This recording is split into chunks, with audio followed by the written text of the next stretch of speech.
What's going on, everybody, and welcome to another edition of the Bare Minimum Guys with the Four Star Chicago Sports Podcast. I am your host, co-host. We're both hosts, whatever. Brandon, I'm here with Most with the Dustin. most. What's up, Host Brando? most, yeah, it's me. How you feeling tonight, Dustin? I'm good, man. How are you? Yeah, not too Yeah. bad, man. It's good to see you. Well, I've had a fair week. I mean, I've been busy at Life work, is and life. the We're and the lifing. weather. Been busy at work, and the weather sucks. But I'm trying to stay positive, man. It's cold as shit, but it's not so bad. It's Chicago weather, man. It is what it is. It makes us tough. I don't know, man. I don't. This is the weather I just don't feel, man. Like I can do snow all day. I don't mind driving in snow. It's the sub-zero temperatures that bother me. And I don't know if some of our Well, you're audience knows. basically a skeleton, so Some of our audience you know. got a lot of meat on those bones. Some of our audience knows, bad guys. But I also live on a horse farm where, when things get cold, things get harder. It's like Yellowstone. Brandon's life is like Yellowstone, guys. Pretty much. And Dustin, you're feeling to go to the train station. You're sure. I fucking dare you to try. All right, guys. So let's get into our typical Thursday night football recap. And this one we're not going to talk about too long, guys. There was no touchdowns in this game, and it's the second time Cooper Kupp had zero statistics in his career. So yeah, it's rough, man. That kind of just represents what this game was. Oh, dude, and then the fantasy football playoff implications. I mean, I started Cooper Kupp. You got to start Cooper Kupp, and I started Isaac Guerrero because I had to start him in one league that I'm in the playoffs. So I'm cooked. I'm done. It's over. Sayonara. So yeah, no, the game was rough, man. The weather was rough. It was just like a do whatever the fuck you got to do to win this game type of game. And Brandon, we can say rest in peace to your $2 Niners winning the division, Buccaneers winning the division. I know. I'm heartbroken about that. I could really use that right now. So that's over with. The Niners are out of it. The Niners are not a good football team this year. Too much stuff to overcome. You keep hearing the Kyle Shanahan chatter. Me and you were talking about that earlier, man. He's not going nowhere. It's been a bad season, but it's not the season that defines this team or defines Kyle Shanahan, So I expect them to come back next year and do better. But this year is in the toilet. It's done, man. So I root for the Niners. I root for the Bears. Both seasons are over with. So it's just time to look to the future and maybe hope for some good football in the playoffs, And so I think one thing's pretty clear after tonight, guys. The Rams are starting to get a little hot, and they're definitely going to compete with the Seahawks, if not just shatter them in the last few weeks of this season. And the Niners season, the Rams are going to win this division. Yeah. I'm sorry. I just wanted to say, before we went into this game, I said whoever won this game is going to win this division. I said that on Monday. So sorry, go ahead. But yeah, the Rams are on course to win this division, I think. Yeah, I think the Rams are gonna, and Seattle's a good football team, but I think the Rams will finish in the end. Seattle, they have the Bears on their schedule. That might favor them. But the Niners season is over. I mean, when I say their playoff hopes are dead. But I also believe, Dustin, that the window is closing. I do. I thought this before. I thought this before the season started. Yeah, this Niners team has just been so competitive and so close so many times where it's like eventually you run out of gas, man. And literally and figuratively, these guys just ran out of health. They played so much football, you know what I mean?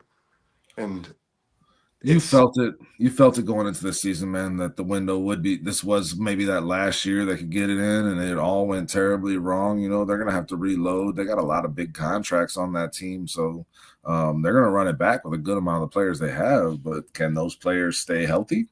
I don't know. I mean, yeah, you felt it this was like that last gasp year. That's why I really wanted to see them make it to the Super Bowl this year and finally win it. But yeah, not happening. When I was talking to a buddy of mine, man, and I said that Christian McCaffrey is next year's. Everybody lets him fall to like the 7th round of a fantasy draft, and then he explodes because he pretty much took this season off. You know what I mean? Christian McCaffrey last year was getting slid down into the late first round in a lot of drafts. And I mean, I was super high on him. I got him at number 3 or number 4 in multiple drafts because the value was just way too good to pass up on. And I didn't like him great or season. Tyreek Hill. I didn't like him or Tyreek Hill this year, and I made I the wouldn't have mistake. touched either one of them this year. And Yeah. I So made the mistake of taking Tyreek Hill, and it literally is probably what derailed my season and why I missed the playoffs by like 90 points.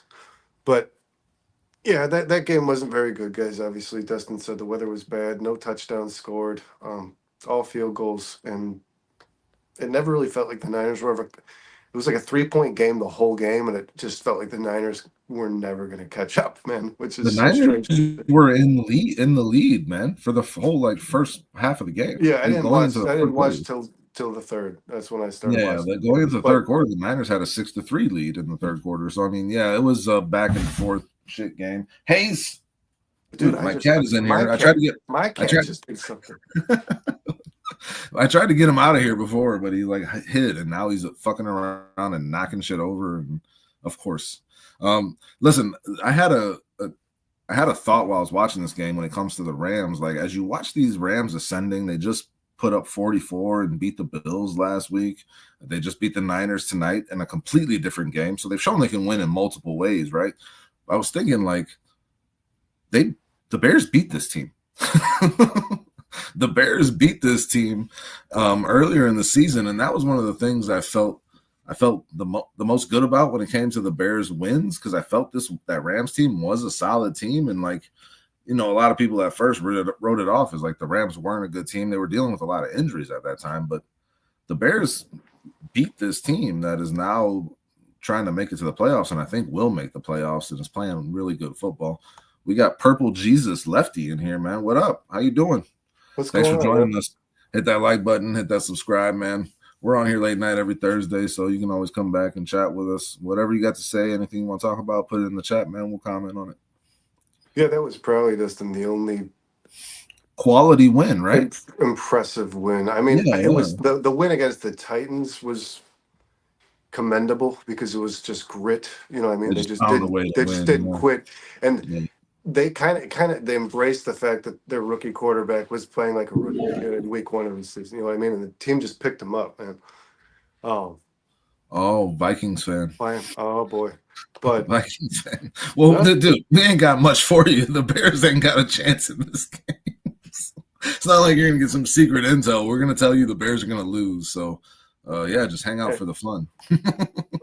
Yeah, come along for the ride, like the Bears will Monday. Yeah. So yeah, I don't know, man.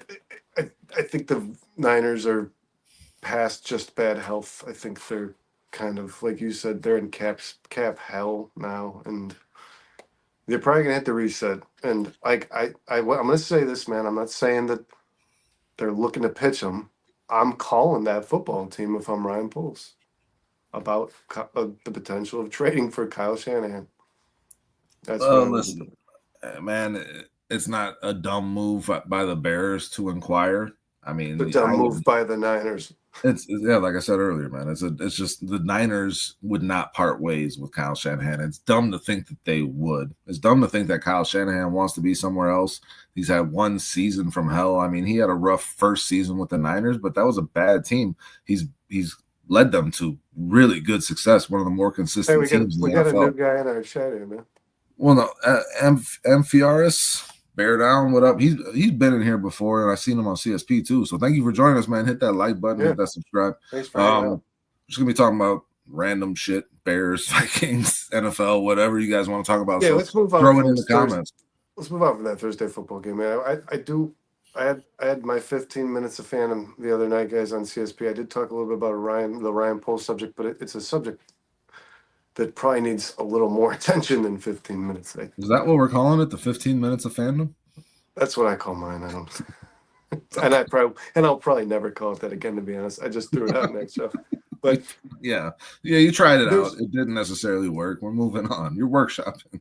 So Ryan Poles has been labeled on the hot seat, and I think we can all expect that there's people talking about Ryan Poles within the house. What the executives of this team are talking about whether or not Ryan Poles should be the general manager of the future. That's understandable. He's fell well short of expectations. But Dustin, do you believe that there's a possibility that if you retain Ryan Poles and hit the reset on this entire coaching staff, he's the lame duck? Because Caleb Williams is probably going to be a good player. At this juncture, it's fair to say. Caleb Williams is going to be an awesome quarterback in the NFL for many years. He is a building block, a franchise cornerstone. He's a franchise quarterback. That's how I feel, and that will continue to show itself, I believe. But yes, go on. What's your question? Do you think Ryan Poles, if he's the piece that's retained, is the lame duck? Do you think a general manager can be a lame duck? Of course, general managers have been lame ducks. And then just on the topic, Purple Jesus Lefty beat you to it. He says, "I'd just like to thank you guys for hiring Ryan Poles before we could." Yeah, because they ended up getting a pretty good guy, man. I can't say his name. Throw it in. You remember his name? Can you pronounce the GM for the Vikings name? I believe it's an African name. I don't know. All right, I don't know. Okay. Yeah, just throw it in the chat if you got it. Purple Jesus he's actually it turned out pretty well. No, he was the guy who I believe worked out Caleb Williams. There we go. Worked out Caleb Williams knowing he wouldn't. He worked out Caleb Williams knowing he. Oh shit, Justin! I'm gonna kill you if I try to say this one more time. Jesus Christ. He worked out Caleb Williams during the draft knowing he wouldn't select him. He wouldn't be able to. And he said, I really just want, I think he said something along the lines of, I really just wanted to see your talent, man. I just want to see you play or something in regards to that. So, well, that's a crazy strategy by God. Crazy. Trial and error, guys. Trial and error. Hang with us. Anyways, Ryan Poles can definitely Ryan Poles can definitely be a lame duck GM. Lame duck GMs do exist, and he could potentially be the odd man out in terms of this new regime. If Kevin Warren's taken a stronger approach in how the Bears approach getting their next head coach in the building and deciding who that is, then maybe does that usurp some of Ryan Poles' authority? He says no. Kevin Warren says no. That Ryan, if it came down to a choice between Kevin Warren and Ryan Poles, and they were in disagreement, they would go with Poles' choice. That's what was said. That's what Kevin Warren said flat out. So they're saying that that's not the case, but what if it were? You're hearing these reports that Poles is not happy with the structure of the organization since they hired Kevin Warren, and I guess it's hard to call them reports. It's more speculation right now, but the dynamic is very strange now. When you bring in a new coach, that could make Poles the odd man out for sure. We'll dive into this really quick, man, because I don't want to dig out history, but Ryan Pace he was signed in 2018. He had 3 consecutive seasons as the Bears general manager, where the Bears finished last place in the NFC North. After those 3, and upon being hired, he hired John Fox as his head coach. As I said, followed by 3 losing seasons and the last place in the NFC North. Terrible hire. We all thought it at the time. I'm sure you guys did. Me and Dustin did. Bad hire. And then they extended him in 2018, gave him a contract until 2022 because they were giving him, I should say this, they had faith in him finding their next head coach. So they extended him, and he hired Matt Nagy, which I think was definitely arguably just as bad as John Fox, right? Because Matt Nagy, it's the worst case of stubbornness I ever seen in my life, man. Matt Nagy's comparable to Matt Eberflus because he refused to change. Yeah, he failed on such an imperial level while knowing he was doing it. Almost the same thing Flus was doing. It's like, dude, you know what you're doing wrong. Knowing is a little bit of a strong. I don't think anyone's knowingly doing what these guys have done. And Nagy I think Matt Nagy was knowing he was trying to fit a player to his scheme versus his scheme fitting a player. But 100%. So it proves that could be a blind spot for him. It proved to be non-successful for Ryan Pace, for the Bears organization, to give Ryan Pace an extension while starting their next head coaching search. So I'll say this. Should Ryan Poles be concerned that he's not extended? And do you think that's, we'll wait on this, man. Should he be concerned? Well, it's, again, a chat member kind of beat you to it. This was put in here a little bit ago before he started talking about Pace. He says, kind of crazy. Pace got 7 years and 2 coaches and failed at 2 QBs. Poles had issues but got the QB.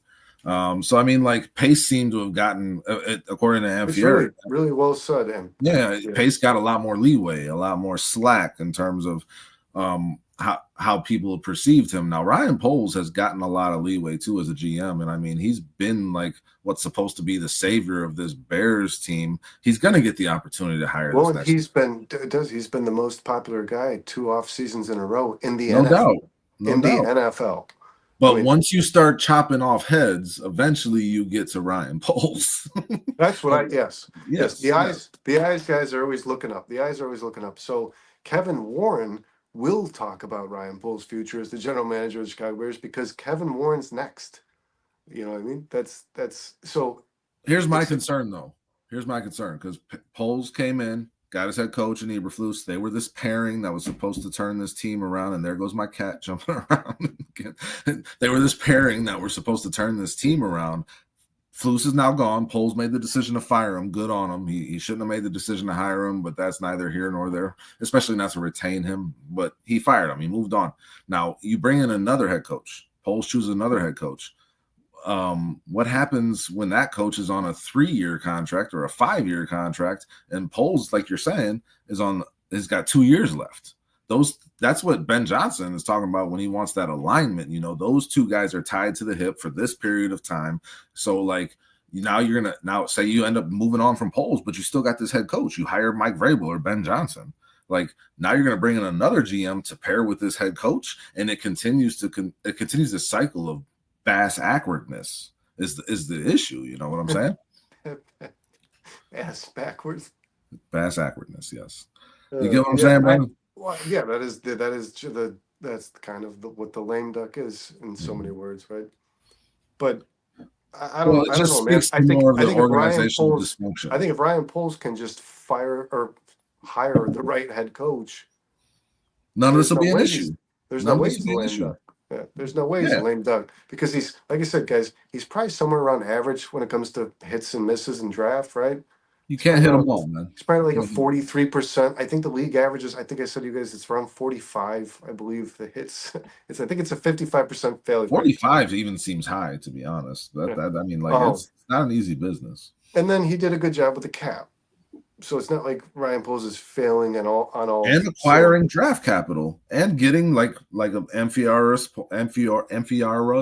points out here, like he got the quarterback, he got Caleb, and it looks like Caleb is going to be that guy. So he's done more than GMs have in the past here. That's for sure. And just remember, I asked Kyle, this was probably months ago, honestly, on this very channel, guys. I asked Kyle, one of our co-hosts, how important is the relationship between Ryan Poles and Caleb Williams for Ryan Poles' future? Because you said you want these two guys tied at the hip. Maybe the quarterback and GM is an important relationship, the same as a head coach and a quarterback or a head coach and a GM. You know what I mean? I mean, to an extent, man, but honestly, the quarterback is going to be talking to the coach a lot more than they're talking to the GM. But does Caleb Williams like and trust Ryan Poles? You know what I mean? Listen, I think Caleb Williams understands that his job is to play football, to play quarterback for the Chicago Bears. And I mean, he's not going to be, it's not going to be on him to decide who our next GM is. And I'm saying, and even internally, not even externally, would it internally upset Caleb Williams if Ryan Poles was fired from this organization? I don't know. I don't think so. No, I don't think so at all. I think Caleb will be on to the next one. I wasn't even necessarily asking for an answer because, like, I don't think we know. We'll give you one. I don't think so. I don't think he would give a shit one way or the other. I think he'd still show up and do his job the same way. That's what I think. I mean, your offensive coach is fired, then your head coach is fired, then your GM is fired. At what juncture is Caleb Williams like, I don't want to be here? How did I get here? Yeah. No, for sure. But like at the same time, he's in a season right now where like you just said, his offensive coordinator was fired, his head coach was fired, and he's dealing with it like a professional. That's my main point. Well, maybe if his GM is fired, maybe if his GM is fired, he thinks that's his president's sign that he wants alignment with Caleb Williams. You know what I mean? Yeah, he wants winning.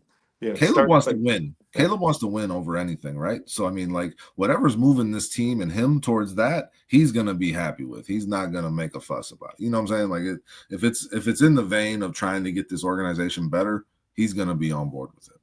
I think.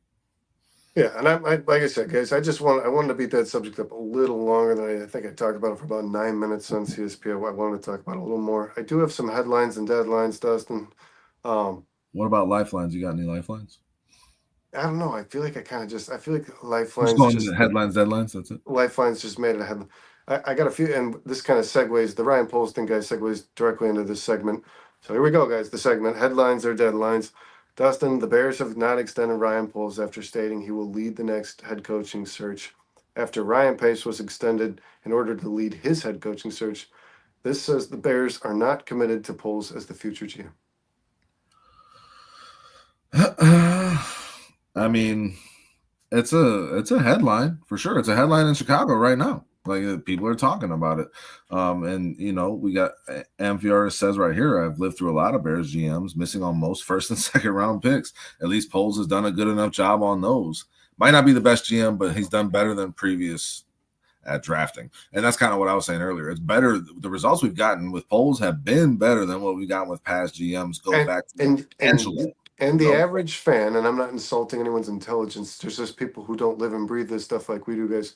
The average fan is probably not super aware of how good Ryan Poles actually has been with the cap in this order. Like What he had to nothing. maneuver when he got here, Had Jesus nothing. Christ. When he got here, they had worse were than nothing. broke. They had negative. They had negative. They Yeah. had worse than And nothing. and he 2 consecutive off seasons in a row was the highest salary cap in the NFL. And I think he's going to. I think next year, this coming off seasons, he's projected to be second or third in the NFL in cap. So I mean, he's doing a pretty good job, guys, in managing money. Obviously, you're going to start to see that number come down because we have Montez Sweat and Jalen Johnson. These guys were probably a little backloaded, but Purple Jesus Lefty says he feels like if they were going to fire Poles, they'd have done it when they fired Eberflus. That's a good point. I don't see where firing a GM's not going to change anything mid-season. Yeah, for sure. Yeah. I guess it just comes down to that alignment. Poles definitely needs to get better at free agency. Yeah, he's had some misses there from Amphiaris. Thank you. And then we got Chris Foster in here copying and pasting all of his Caleb hate. I literally see it in every chat of every show I watch. He just says the same things. Like I've seen this exact thing 5 times now in the last 3 days. Chris Foster, thanks for joining. People are going to hate, man. Let me say this. Hit that like button, hit that subscribe. This is the message that I continue to send because I don't like. I've kind of lost my will to debate with people because I'm sorry, Foster. I'm not accusing you of this, but the typical fan that I talk to that dislikes Caleb Williams is just a huge Justin Fields fan. So I'm going to say this though. This is the only way I would state it. This is the only way I'm going to state it, guys. Caleb Williams will make you like him. Just trust me. There's going to be a day where no matter how stubborn you are, you're going to think inside yourself internally, this guy is really good. And I don't care what you post on social media. When he's winning football games and beating the Packers and in the playoffs, you're going to have a lot of good things to say, I would imagine. And if you don't, I don't understand you as a fan. Dustin, go ahead, because I know you want to beat this up. I don't really want to anymore. I just like to point out the fact that Chris Foster just doesn't write any original thoughts. He just writes down these stats. Chris Foster, I do want to say this: the Hall thing was reported by Ian Rappaport that there was no Hall on the table from any team in the NFL.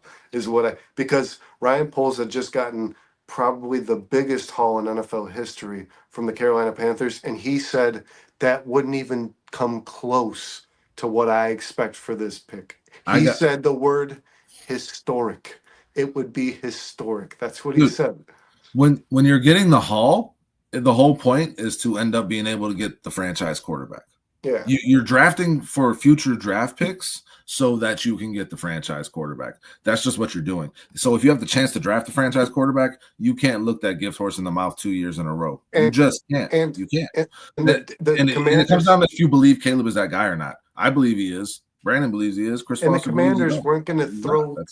The Commanders weren't going to throw 4 first-round picks, 3 second-round picks, and their best player on their roster to move up 1 spot in the draft that was considered the best quarterback class in the history of collegiate football. Yeah. So the odds were not in Brian Poles' favor. He did not have as much leverage. Because you know what, Chris Foster, the only reason you even believe he had the leverage to make a trade for a haul, because he didn't, because like of all the things I just listed, the only reason you believe he did is because Caleb Williams was touted as that good. Caleb Williams was Ryan Poles' leverage. That was it. Caleb Williams, because everybody thought the same thing that we think today, me and Dustin. Caleb Williams is a very special player, and there's no player that I would compare to him in the NFL today. I really wouldn't. He's been doing things. Chris, I don't know if you're not watching the same player, but he's doing things that we've never It's seen a it's not Chicago going to player. matter what we say, man. No, His it's not. opinion is going to be what it So, is. I don't so want the to beat up. next, I do want to yep, point out that Purple Jesus Lefty says somebody's GM got fired this year along with their head coach, on the vein of what he was talking about with Ryan Poles letting him go at the same time as Flus. It was the Jets. Joe Douglas got fired shortly after Robert Saleh. Yes. and it didn't. But and we appreciate you in the chat, man. But I want to say this: it didn't change. The Jets still suck, if not worse. So getting rid of a head coach might provide a change, some sort of boost in the middle of your season, man. You might make you slightly more competitive, give the players some belief. Getting rid of a GM in the middle of the season, it's not going to improve your football team. It's not going to improve the way the team plays on the field. So waiting till the end of the season just makes more sense. And you're not gonna finalize a deal with your next GM until you know who all the candidates are, and that won't occur until the season's over, right? Ian Cunningham could be on your list, but it's not going to happen until after the season ends. So my next headline or deadline, man, is but we I don't I'm hope I'm not like beating you up, Purple. That's just where I stand on that. Now that all three okay. Just now that all three rookie quarterbacks drafted with the top three picks in the 2024 draft have all had their bye weeks and played the same amount of football. These stats as follows: Nick's 28-42, 17 TDs, 8 picks. Daniels 28-19, 15 TDs, 6 picks. Williams 27-47, 16 TDs, 5 picks. After a slow start to the season, Caleb Williams will finish with the most yards and touchdowns and the fewest interceptions than his counterparts. It looks like he's going to finish with the stats for sure. I mean, in terms of those numbers, I mean, if I'm comparing Jaden Daniels' season to Caleb Williams' season, I think Jaden Daniels has had a better rookie season. Just looking at it, like who's impacting the game more and impacting winning more, I think Jaden Daniels. Yeah, if you're looking at record, of course, but not just record. I'm talking about how he plays in the game and how he impacts the game, but not just the record. I asked this question for a reason, man, because Caleb Williams averaged, I believe, just under 300 yards and 2 touchdowns per game against his 3 divisional opponents, and he's about to play all 3 again. Is there a possibility that he finished? And Daniels has played his worst football as a passer over the last 4 weeks. No, he's definitely been on a slump, man.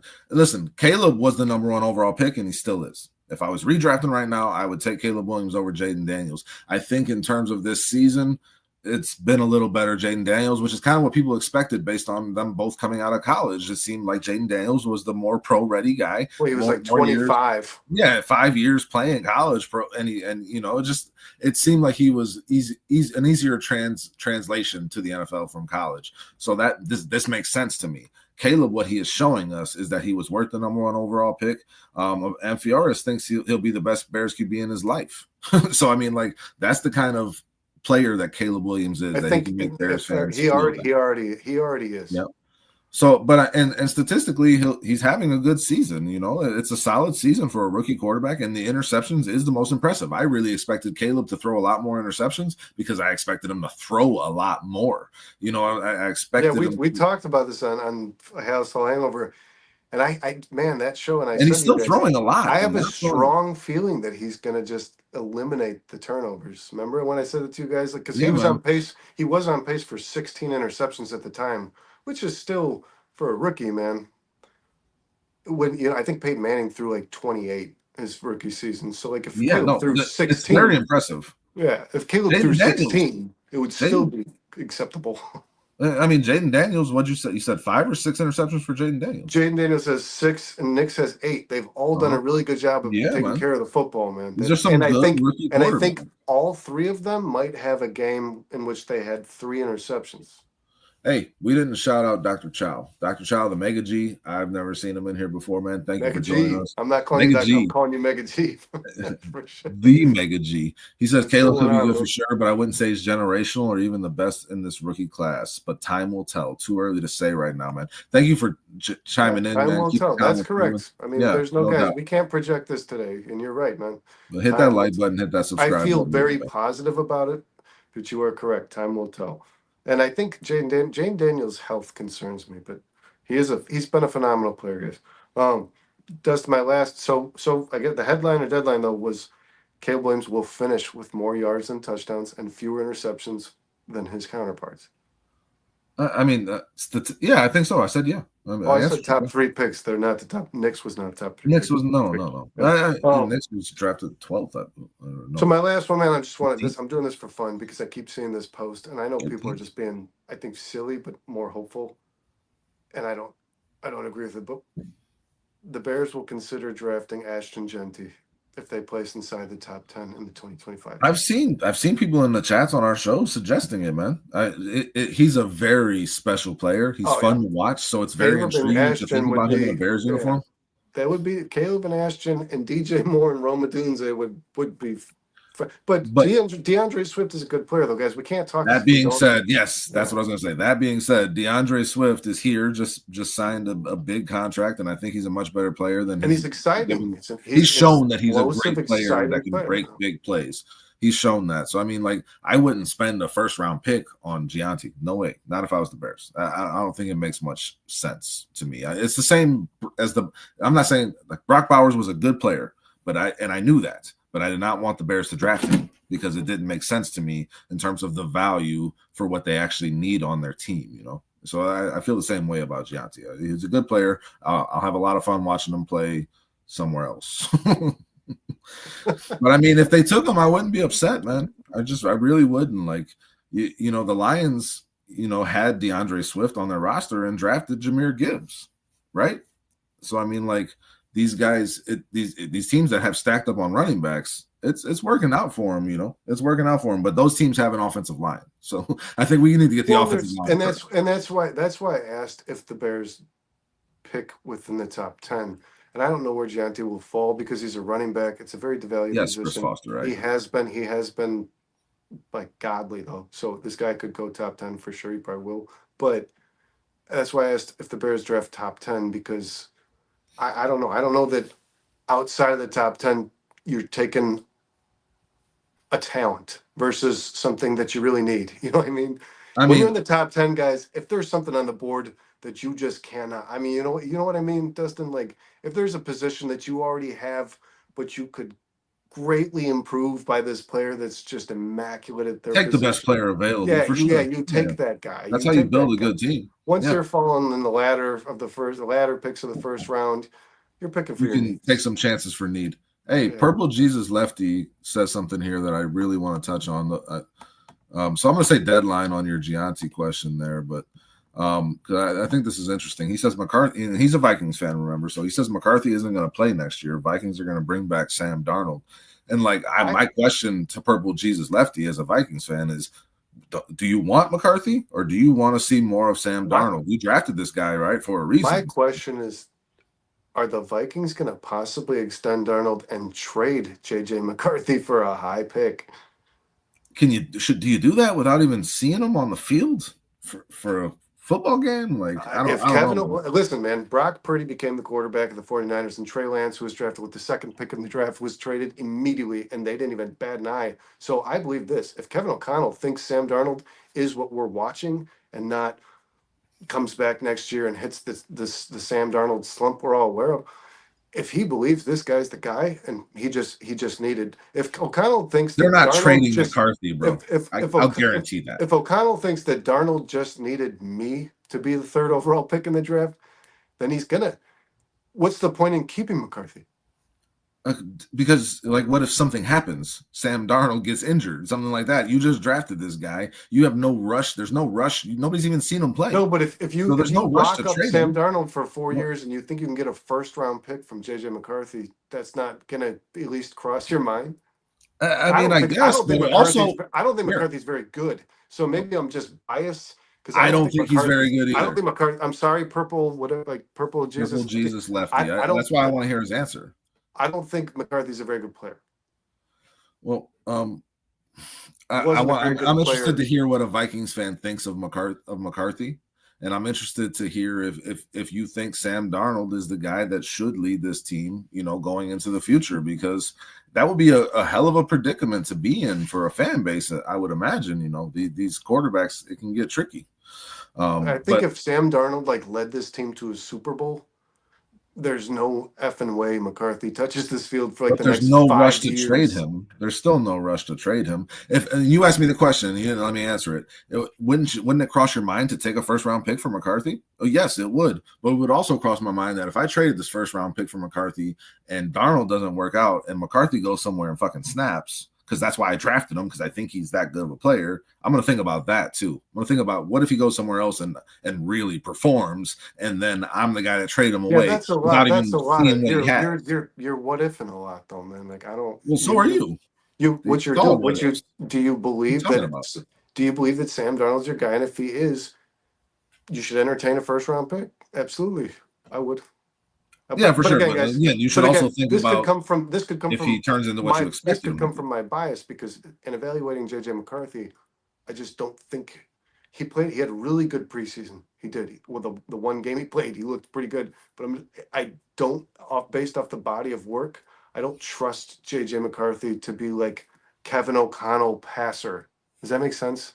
JJ McCarthy went from 8 attempts in a game in Jim Harbaugh's system with there was like 42 rushing attempts in the game, and he threw the ball 8 times in the biggest moment of his collegiate career.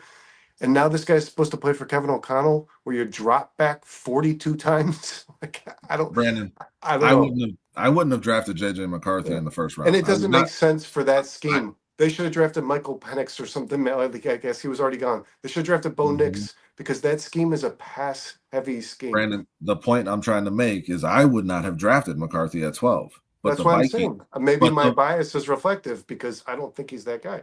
but the Vikings did, Brandon. The Vikings did. So clearly they think highly of him. They evaluated him and thought that they saw something they liked. And Kevin O'Connell was highly involved in that decision because he's the guy who's going to make the quarterback go. I So, agree. Kevin O'Connell had to have liked him, but I also of think that the course. Vikings felt an obligation. I do. I think the Vikings felt an obligation. I think Dustin, if you Well, they want the didn't know truth, what they had in if you want the Darnold. truth, I think the Vikings expected McCarthy would be the starter this season. That's what I think. That's Yeah, I why I don't think think they they drafted him. expected this of Darnold either. I don't think they did. Obviously, they didn't because they went and they only signed him to a 1 year deal and they went and drafted a I think they quarterback in the first drafted round. McCarthy to be their starting quarterback. Yeah, but that was after they had And already things signed Darnold change, to a man. 1 year Things deal. change. I don't know that JJ McCarthy would have a 11-win season at this point or whatever that is they have right now. No, So probably not. The way this season has worked out for the Vikings leading into this game here on Monday night against the Bears, I mean, it's been amazing for them. This is a completely unexpected season. I don't know that they even expected that they would have this much success. And a lot of it has to do with Sam Darnold and him just really working in this system. So, I mean, like, if you take one of those factors out of the equation, does it definitely changes in my mind. Like, this team came together. Dr. Chow, I'm sorry, I'm going to call you Mega G. Mega G, you said no, McCarthy, no. McCarthy has the strongest arm in this class. You know who else had the strongest arm in their class? You know who has one of the strongest arms in the NFL? Sam Darnold has one of the longest in-air passes in the NFL. He recorded one of the longest in-air passes in the NFL, I believe. So I quarterbacks. I mean, and JJ McCarthy was drafted in the first round, not blindly. I mean, he had qualities, he had flashes of things that a lot of players can't do. He's got some talent, guys, arm talent, like you said, Dr. Chow. Here's my concern with him, though. Jim Harbaugh trusts his players, and when he trusted Colin Kaepernick, he let him throw the hell out of the ball. So why did Jim Harbaugh take the ball out of JJ McCarthy's hands in the most important moments in their He season? didn't trust him. He didn't Yeah. trust him at all Yeah, to be the guy that won that game with which his is arm. not a quality Jim Harbaugh has, right? This guy is all about trusting his players. That's kind of like what he builds his premise on, is trust. So I don't know. the way that Jim Harbaugh handled McCarthy concerned me about JJ McCarthy. I'll say that. Listen, it remains to be seen. I mean, if you're the Vikings, you have to resign. Like Lefty said earlier in the comments, like you have to. Why would you let that guy walk the way he's? I agree. But I think you keep them both. I think you keep them both, and you just kind of. It was just an idea, man, and entertain it, like kind of an idea. You know what I mean? But I asked a friend earlier, do you think the Vikings could possibly trade JJ McCarthy? His answer was no. But anyways, man, let's move on since we're on the Vikings. Let's dive into this. What we should expect in this game. It's going to take very long. So what I want to start with, man, is obviously the last time the Bears played the Vikings, which was 2 weeks ago. They took them to overtime. The defense fell apart. The Vikings won the game, but the Bears did play some really, really competitive football in that game, and I think they scored 17 points in the fourth quarter. So do you think there's any chance? They got back in that game, and they should have won it. They could have won it. Do you think there's any chance that this Bears team can finally right the ship, Dustin, and get out of the gates the way they play in the fourth quarter? Like, if this team could just play their fourth quarter football all 4 quarters, they would probably have won a couple more games, regardless of how bad Matt Eberflus is as a coach, man. I mentioned it earlier, man. When you watch those press conferences with Thomas Brown and Caleb Williams, and they're being asked why such slow starts for the offense, and when their answer is, if I had that answer, I would have fixed it already. That was both of their answers, and it's just like, well, hopefully you guys can find that answer and work on fixing it. So it's clear that Thomas Brown at some juncture said that to Caleb Williams. Yeah, they both said it. They both said it. So I mean, yeah, they've talked about it, and they're both like, dude, what the fuck? What's going on? I don't know what to do. And like, that's a little concerning. Because that's the one thing. Even when Thomas Brown did improve this offense, guys, he did the quick release thing. He got DeAndre Swift more involved. He improved Caleb Williams' play. But that's the one thing from Shane Waldron's tenure that stuck, right? These really slow starts. Every first quarter, the Bears seem to get annihilated, not only on offense but on defense as well. So this has got to be something that Matt Eberflus instilled in this team. It's got to be bad preparation or something, because both sides of the ball, the defense allows a score every drive, guys. I believe, right, Dustin? Every game. Except for one. Often. It happens. I think it was every game. No, I think it was every game except for one. They allowed us to score on the first drive on defense. And they have not scored a touchdown on offense in the first drive of a football game this season. So if the Bears are going to stand any chance at all, Dustin, of winning any games for the remainder of this season, that has got to change. Well, Brandon, you say it's one thing that's left over from the Waldron era, but I mean, which was short-lived, obviously. But a guy like Chris Foster is going to say, well, what's the common denominator there? Caleb Williams is still the quarterback, right? So like, Caleb has some responsibility. He comes out slop in the first. But Dustin, they all do. It's not Caleb Williams. They all do, guys. I know, but I want my quarterback to. This is a new head coach who debuted, and Courtney Cronin reported they're all smiles at practice because Thomas Brown's the new leader of this team. This guy comes out to coach his first game in the NFL ever. And Keenan Allen and DJ Moore both drop a pass on the first drive, guys. These are players that don't drop passes. So what the hell is going on with this football team? I mean, they drop passes ain't coaching. Drop passes ain't coaching. That's what, the players weren't ready to play, man. The energy itself of that team was very low. I expected it to be much higher energy. I expected them to be more prepared for what the Niners were going to throw at them. It looked like they hadn't even watched film. They're just letting Kittle gash them and Guerrero gash them all the way up and down the field, and they couldn't stop them, and they couldn't score. They couldn't even get a fucking first down. They couldn't get 2 yards. Yeah, I don't understand how you could make. This was talked about, I think, on ESPN 1000. How can you make halftime adjustments, but you can't make in-game adjustments? Like, what is? I don't understand. You need like the 20 minutes to go sit down and talk about it. Like, why? Well, I imagine it helps. Why can't this happen on the field? No, Dustin. Good coaches don't need that. They just They Brandon, make I'm not changes. saying that they don't. I'm just saying that, of course, if you can't Yeah. do it in the moment, 20 minutes definitely would But help I in think terms of if you asked a good someone head that's coach, not do you able to need do that. 20 minutes to make an adjustment? He would tell you, I can make an adjustment in 30 seconds. That's what a good head coach does. We haven't seen that for a while in Chicago, my man. So all I'm saying is, like, yeah, the halftime obviously helps them make those adjustments because they come out looking better. It's like a fucking switch flips.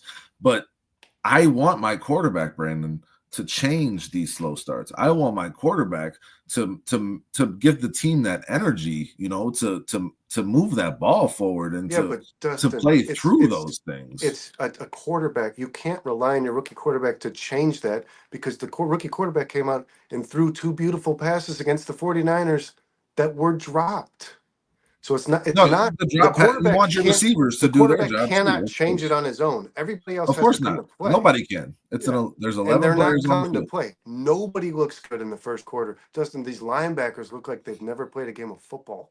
They're just getting the ball run down their throat every first drive of every game. It's like, what the hell is going? And obviously, after Billings after we lost Billings for the season, guys, the entire defense started to play the run poorly. But these linebackers, especially, are just never where they're supposed to be on the first drive of the game. It looks like they're still like they were sleeping before they came out of the tunnel, man. I don't understand. So I don't know. Wait, hold on. Independent He said, Aquaman's gonna. hold on, let me read this one first. He says, Yeah. Amphiorus says, I really like how they started running out of the pistol. Hadn't seen it all year. They got some yards out of it. Hope they keep sprinkling it in. Yeah, no, you start to see some different wrinkles in this offense that are encouraging for sure. But like Brandon's saying, you got to design a first 15 plays at least that are going Yeah, to is it get the you points. script, Dustin? Do Yeah. you think that's what it is, the script?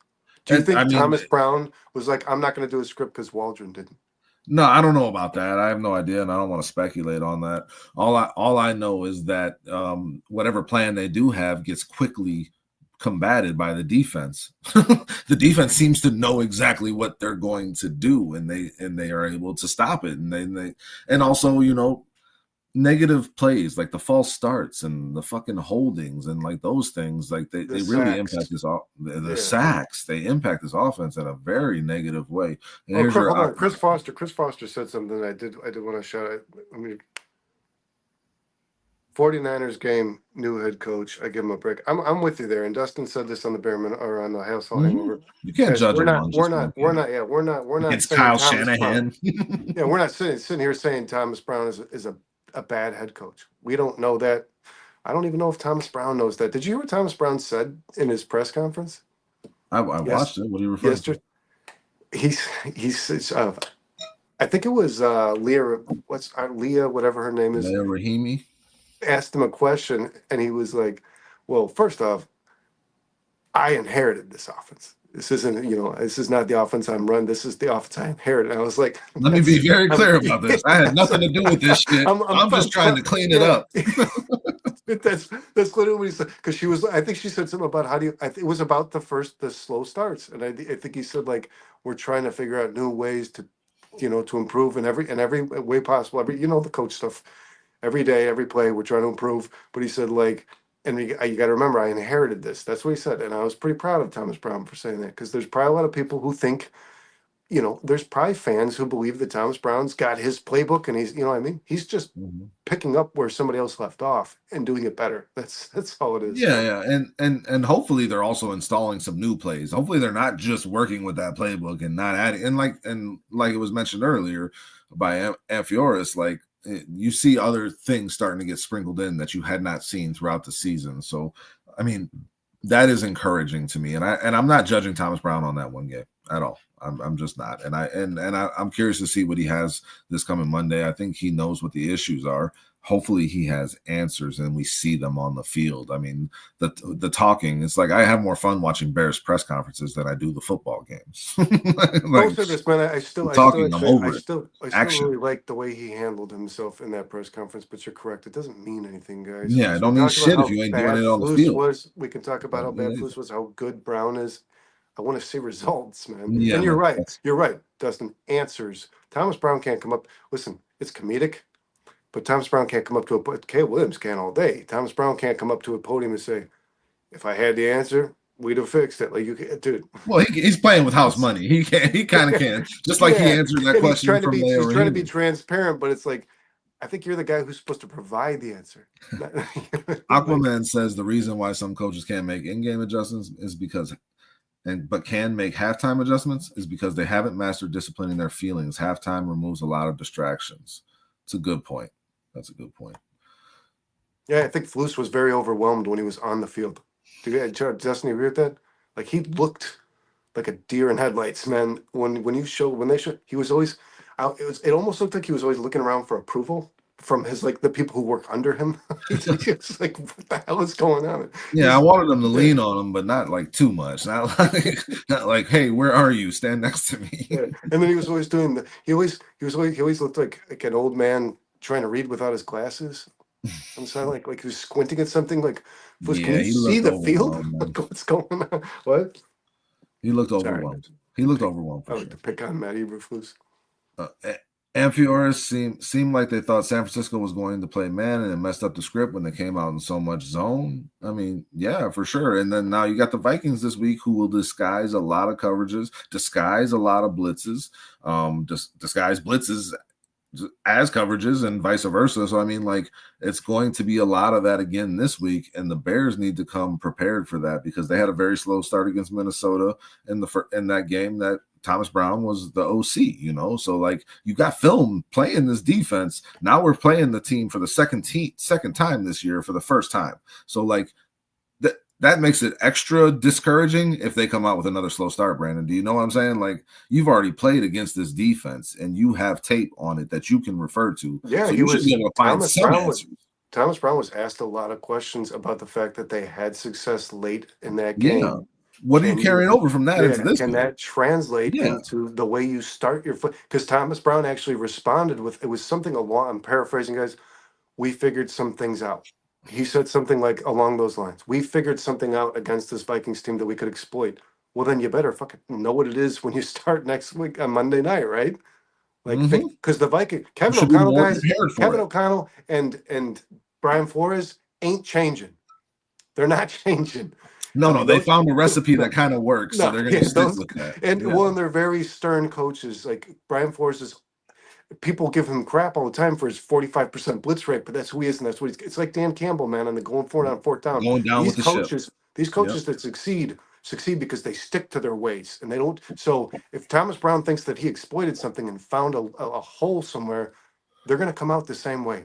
The Vikings are going to come out prepared. And Lefty makes the point right here. You got 2 games from last year to look at too. Now, not with the same offense, not with the same offensive plays, and not because Darnold can throw the ball and Cousins wasn't there. Yeah. No, I'm talking about our offense. We had Fields, and it was just a complete no Keenan Allen, no Roma Dunze. Our offense Fields, is completely different. But in his defense, man, the Vikings do not change what they do. To your point, Brandon, that's what Lefty's saying here. In his defense, Fields only sucked after the coin flip.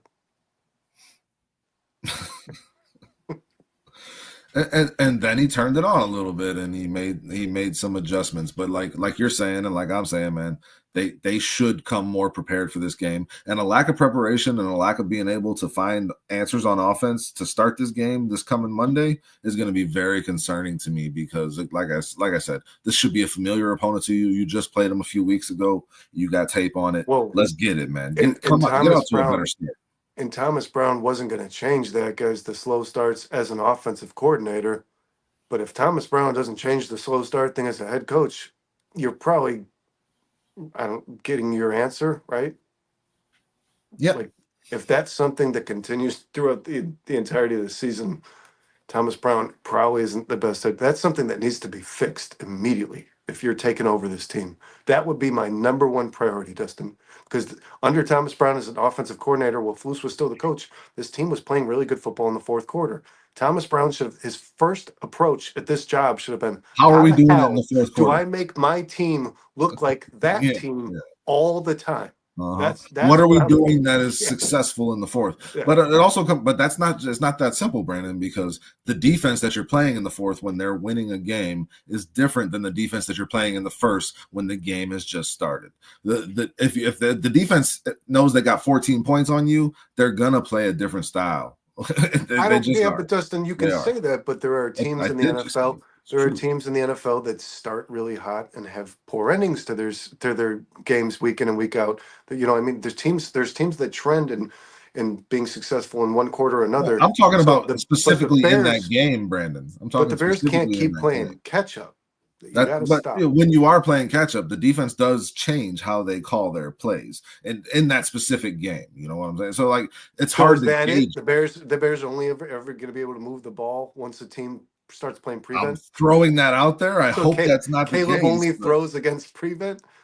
Shit. yeah. I hope that's not the case, man. I'm just throwing it out there because that is a truth to the situation. If your offense is starting to pick up, and when you're playing catch up, like you just said, like that defense is going They to be always in more are. of a soft shell coverage, trying to prevent big plays because those are what's going to get you back in the game. They're going to make you eat up the field, and that's why Caleb gets those passes that are so much more open than they were in the first quarter.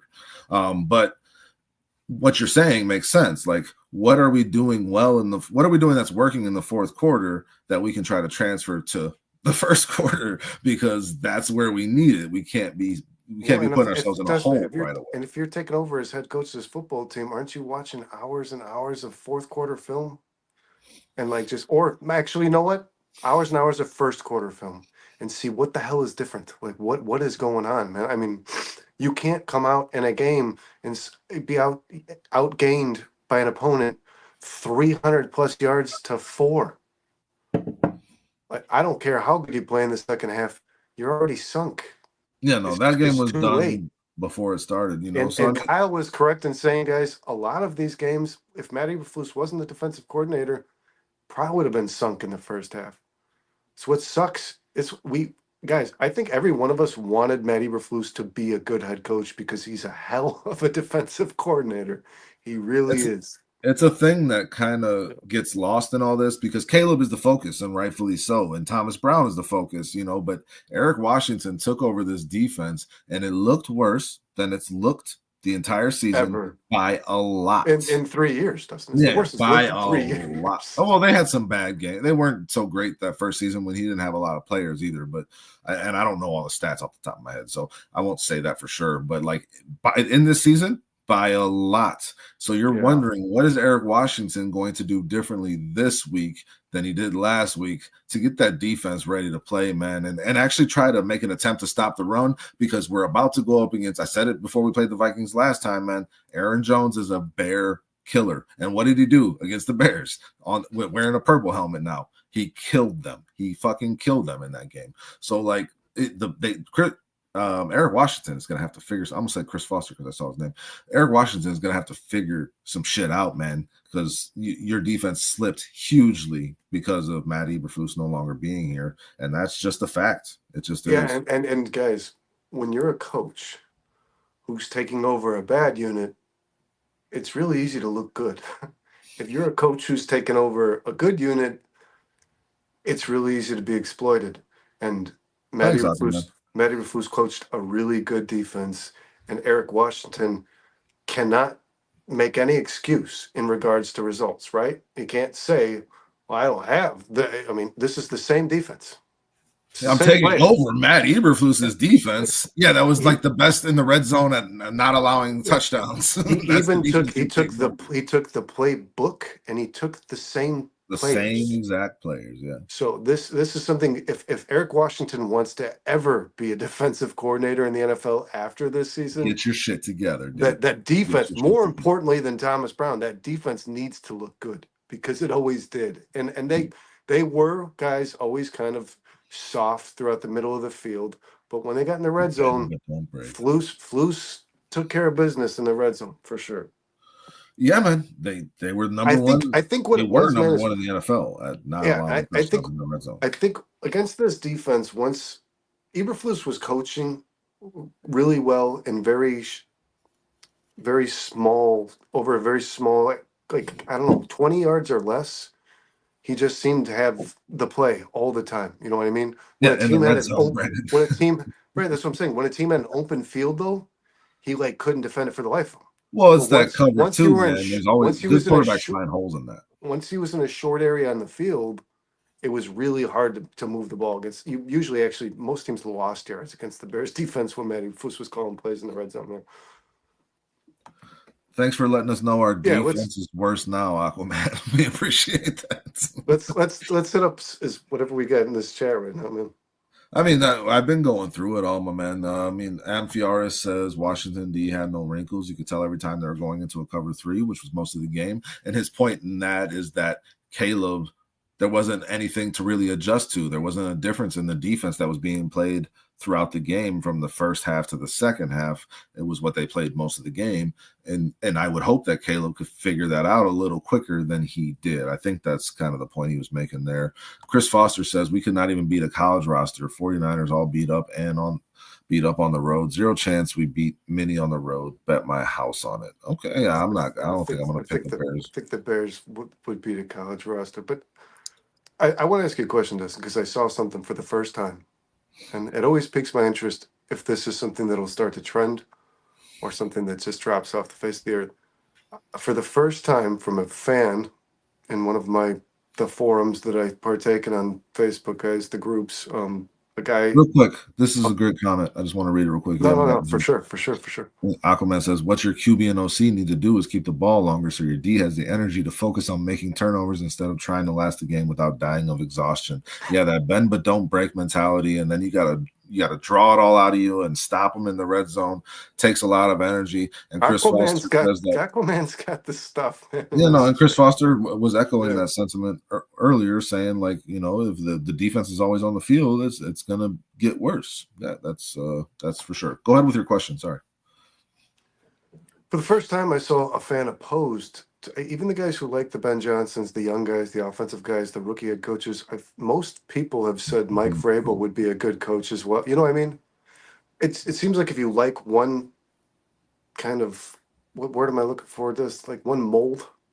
Doesn't mean you're opposed to the other. That's what most fans have kind of presented, right? It's like if I like Ben Johnson, doesn't mean I dislike Mike Vrabel. Mike Vrabel would be a good coach too. And if I like Mike Vrabel, and if you're the guy like me and you, Dustin, who like Mike Vrabel, doesn't mean we're opposed to Ben Johnson. I'm excited about Ben Johnson. If Ben Johnson was hired as the Bears coach, I'd be excited.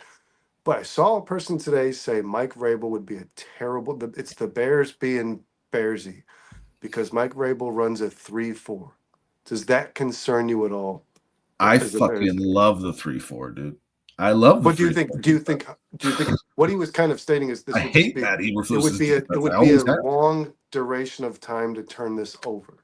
That in terms of the players fitting into the scheme. I think Darryl Taylor and Austin Booker would immediately become stand-up edge rushers. Montez Sweat becomes your smaller defensive end in the 3-4. You got Billings right there in the nose, and then you could put even a DeMar. Hopefully, they get another player, and if they're making that decision, they would be drafting for their needs, so they can draft that defensive end potentially. But the linebackers can transition into that pretty well too, man. And I mean, it ain't gonna make no difference on the cornerbacks. So I don't see it making a huge difference in terms of turnover of personnel on this team if they were to switch to a 3-4.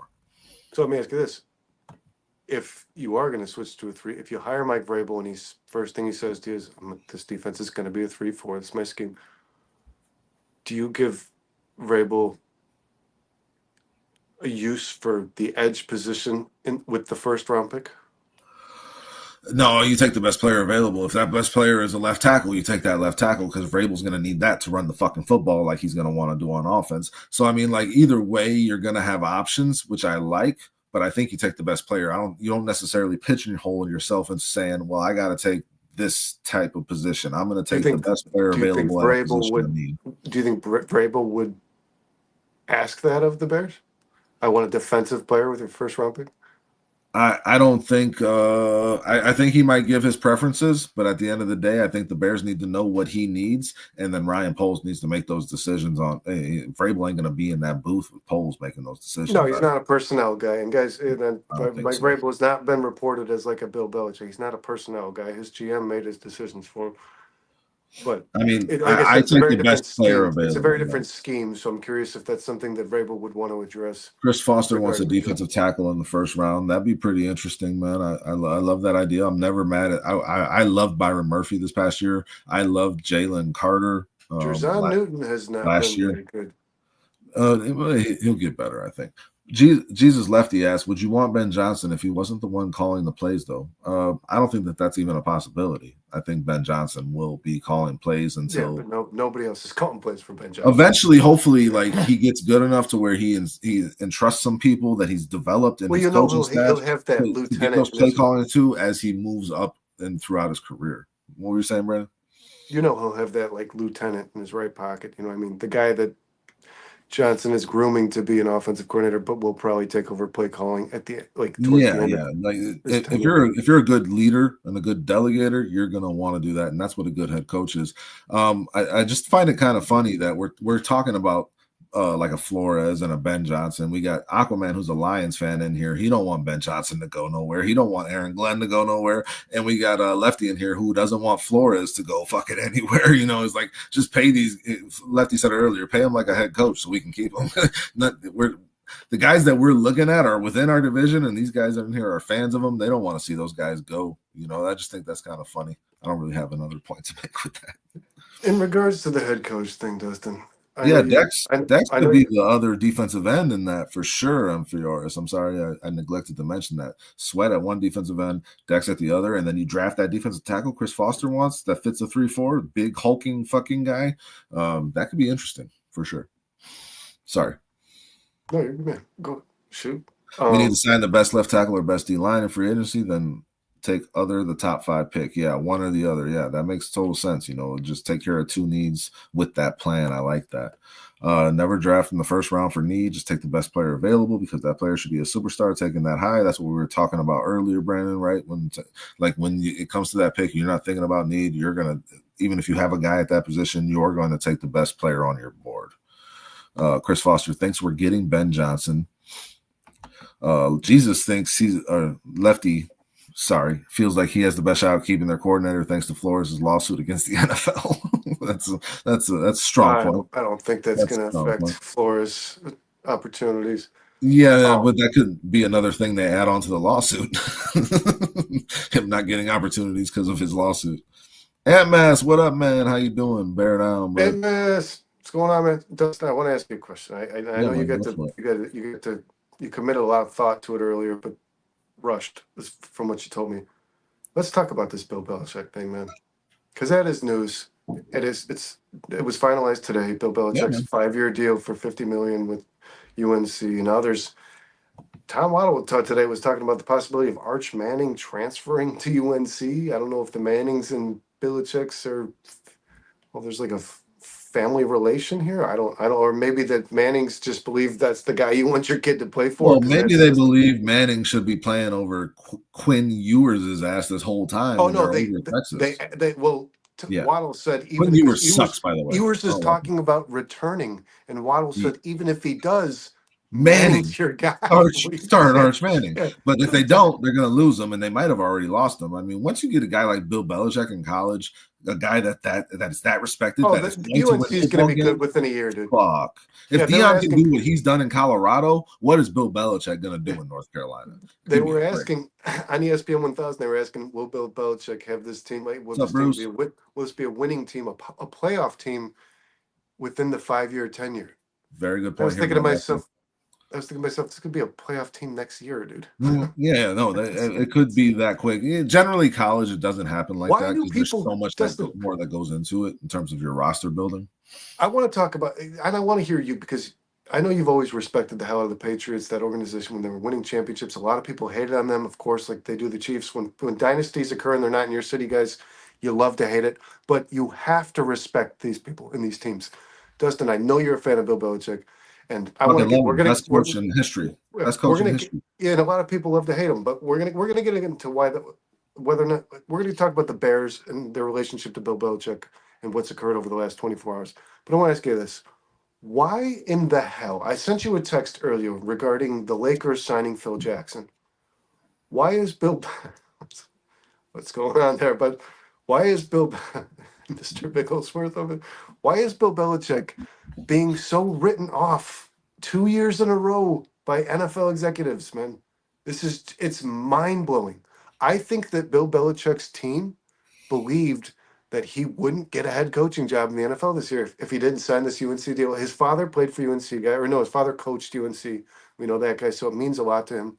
But I think he was concerned about having an opportunity to coach in the NFL again. What the hell? Why?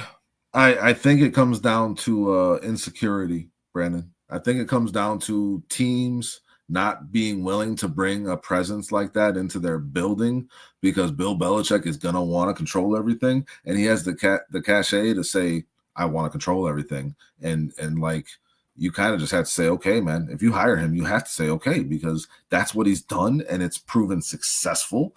And I don't think NFL teams want to rock their boat like that. I mean, they got a lot of people that want their jobs. And I think Bill Belichick threatens that because he holds a different standard than most people. And it's kind of crazy and it's kind of stringent and it's kind of stressful, but it produces results. So I think that's what it really comes down to. I think potentially, man, you get to control everything at the college level. And he looked at that and said, I can do what I want to do the way I want to do it and mold these guys into, strong men that know how to win, that know that, you know what I'm saying? So I think that he looks at that and says, I can't really do that in the NFL. No team's going to let me. And these players just keep getting paid more and more. Like, will they let me? Will the players let me? So I think Bill Belichick kind of saw the writing on the wall. Does that mean I think he's done in the NFL? I mean, with his age, it's possible, man. I mean, hopefully the way I think it's going down in Bill Belichick's mind is like, I'm going to go do this for a couple years, show I still got it,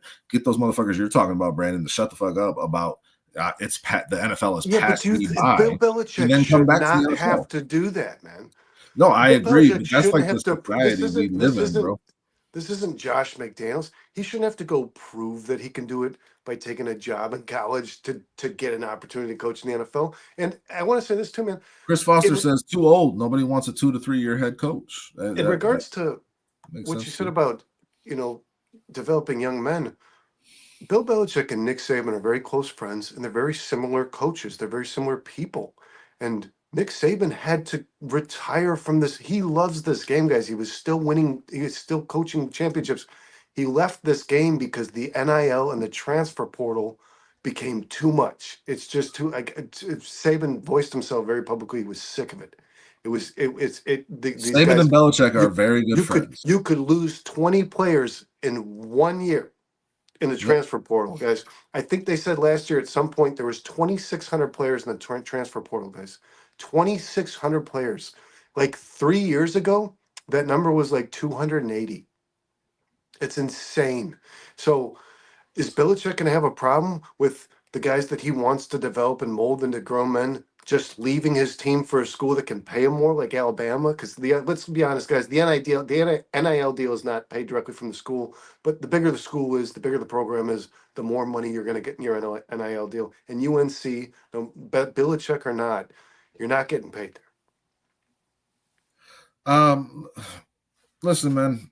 I think that even in our chat, someone saying they don't. Amphiora is saying he doesn't really expect him to have those results. It's a different game, and you're talking about the NIL thing at the same time, where like it's changing that game. But like I was saying when you were talking about Nick Saban, him and Belichick are great friends. Probably talk every day. Nick Saban wasn't able to talk him out of taking a job like that. Bill Belichick wants to do this, and I think he's going to be very successful at it. And I personally feel as though he would have been very successful in the NFL if there was a team comfortable enough to there. Of just handing course he over would the have. keys and saying, "Hey, make my franchise what you made the Patriots franchise." And I think he could have been able to do that. He gets knocked for his recent drafts. He gets knocked for the fact that, Lefty mentioned, that Brady left and then the team didn't succeed after that, really. So it's like that. Those are the things he gets knocked for.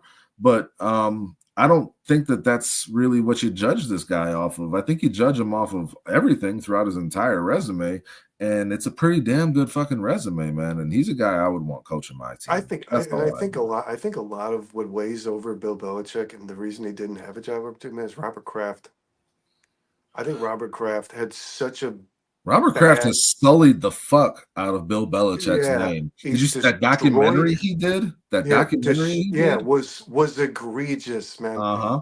And And Robert Kraft is a very influential NFL owner. oh yeah, no, if you're calling up Very Robert influential. Kraft, if you're calling up Robert Kraft and he says don't hire that guy, there's a lot of people that aren't going which to hire Robert him. Kraft 100% did last offseason. Yeah. 100% did that. Told teams, do not hire this guy. You do not want this stress in your building. That's what he told teams. So, I mean, obviously, that's a big factor in it, Brandon, 100%. That the ownership and his relationship soured so much that owner now is telling other owners, like, you don't want no part of this guy. So, I mean, it's kind of a thing where it's like Belichick has to go cut his teeth again and prove that he can still do it. So maybe he can get back in the NFL, which is just, it's really sad and It's kind ridiculous because, stupid. like I said, guys, and a lot of people, and then you hear that there's the average fan. So it's outside of the executives that are being influenced by the powers that be. The average fan, I've heard this phrase a lot. The game's gotten what is it? It's gotten by him. It's past him. Yeah, the game's passed him by. Passed him by. I said that earlier. If the Lakers thought that the game had passed Phil Jackson by, Kobe wouldn't have been winning championships. So. Well, but then Phil Jackson, at a much older age, went to New York and completely destroyed that team. It's not about your age, though, man. It's about whether or not the game has actually. No, for sure. There's guys that are old and sharp. There's guys, and I don't think can do it. And Bill Belichick didn't. The NFL has changed a lot, but Bill Belichick's been a part of it, ever changing, right? So Bill Belichick's not like stuck in the past or in old ways. No, he was Bill always Belichick, very and good Bill at Belichick, changing with Bill what the rules Belichick's were. scheme and was what the always rules- modern. His Yeah, defense was always modern. It's his leadership that you just can't find in somebody, man. I mean, you just like I can't said, find an individual like guys. That is Bill Belichick. Whether this is just football or just a sport, he is one of the most remarkable men, I think, in like life, man. This what guy he's accomplished is very impressive. and he's molded. How many coaches got head coaching jobs, and how many young players under his system became Super Bowl winning player? Like this guy got. How many players do you think won championships with that Bill Belichick Patriots team over the course of their 8 championships? If you add up all the rosters and all the different pieces, this guy's won championships for. This is the dream of every player that gets drafted to the NFL, and this guy helped them achieve their dream. Probably over 1,000 players. I don't know. I don't know how many players he had in and out of his system on those. Real quick, those I want to teams. celebrate this. Lefty Loach just said in here, okay, got you 5 total subs today, LOL. Is that the same? This is a new lefty. I've not seen him unless it's Lefty Jesus, Purple Jesus. No, I think that's the joke. He's getting us subs with every account. Oh, fuck yeah. We appreciate you, shit, brother. we're up to 196 now. Lefty. Thanks, Lefty. Lefty, I love it. Yeah. No, he's the same. Yep, he's the same. Hey, man, we appreciate you. No, Come join us every Thursday. Yeah, thanks for hanging out, man. For real. Yeah, no, and it's cool that a fan of another team was like, I'm just gonna chill here. Yeah. And no, yeah, we're happy to have you join and us. Lefty, Man. I could do a Vikings show, to be honest with you. There's a lot of pieces on that team that Dustin knows I love on the team, but well, this Belichick thing, Brandon, the thing that I thought was most interesting. Let's talk about the Bears. Okay? That's what I was trying to get to. I texted you earlier, and I don't understand how once again, Dustin, one domino has fallen. One already in the head coaching pool, one stone, and we didn't unturn Lefty it. does his own. Lefty does shows. Lefty does streaming. Oh, we'll check you out, dude. Guys, if anybody out there is doing their own stuff, let me and Dustin know. Yeah, let us know. We'll check you out. We'll subscribe. We love, and then at some point collaborate. We'll see us in the chat, man. Yeah. And we would love to collaborate with. We'd love to collaborate with a fan that's not a Bears fan. I would love to do that. Hell yeah, I would love to talk to someone about the Vikings on a Vikings. He asked earlier if we could get him in the live stream, but like we're getting close to the end here.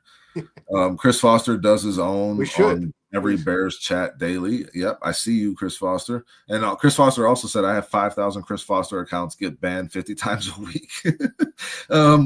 We ain't never kicked you out, Chris Foster. So yeah, keep coming back. No, man. we don't. You've got to be your pretty opinions malicious. Are your opinions. You've got to be pretty malicious for us to do that. I think we suspended a guy because it was just boom, boom, boom. You know what I mean? Like it was like we couldn't even keep up with him.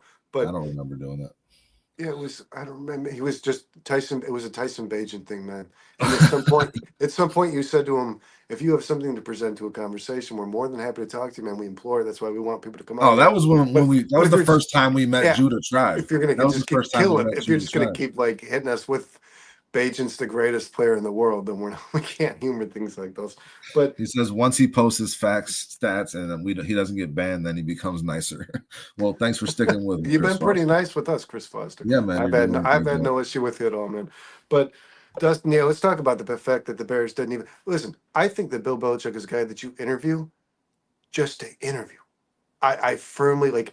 I want to. Hey, If Bill so what do Belichick, you know about football? Let's no, talk if he about walks in my football, building Bill and if Bill Belichick. Belichick walks in my building and he does an interview with me, and then any young candidate following him walks to my building and reminds me of Bill Belichick's interview, I'm using that.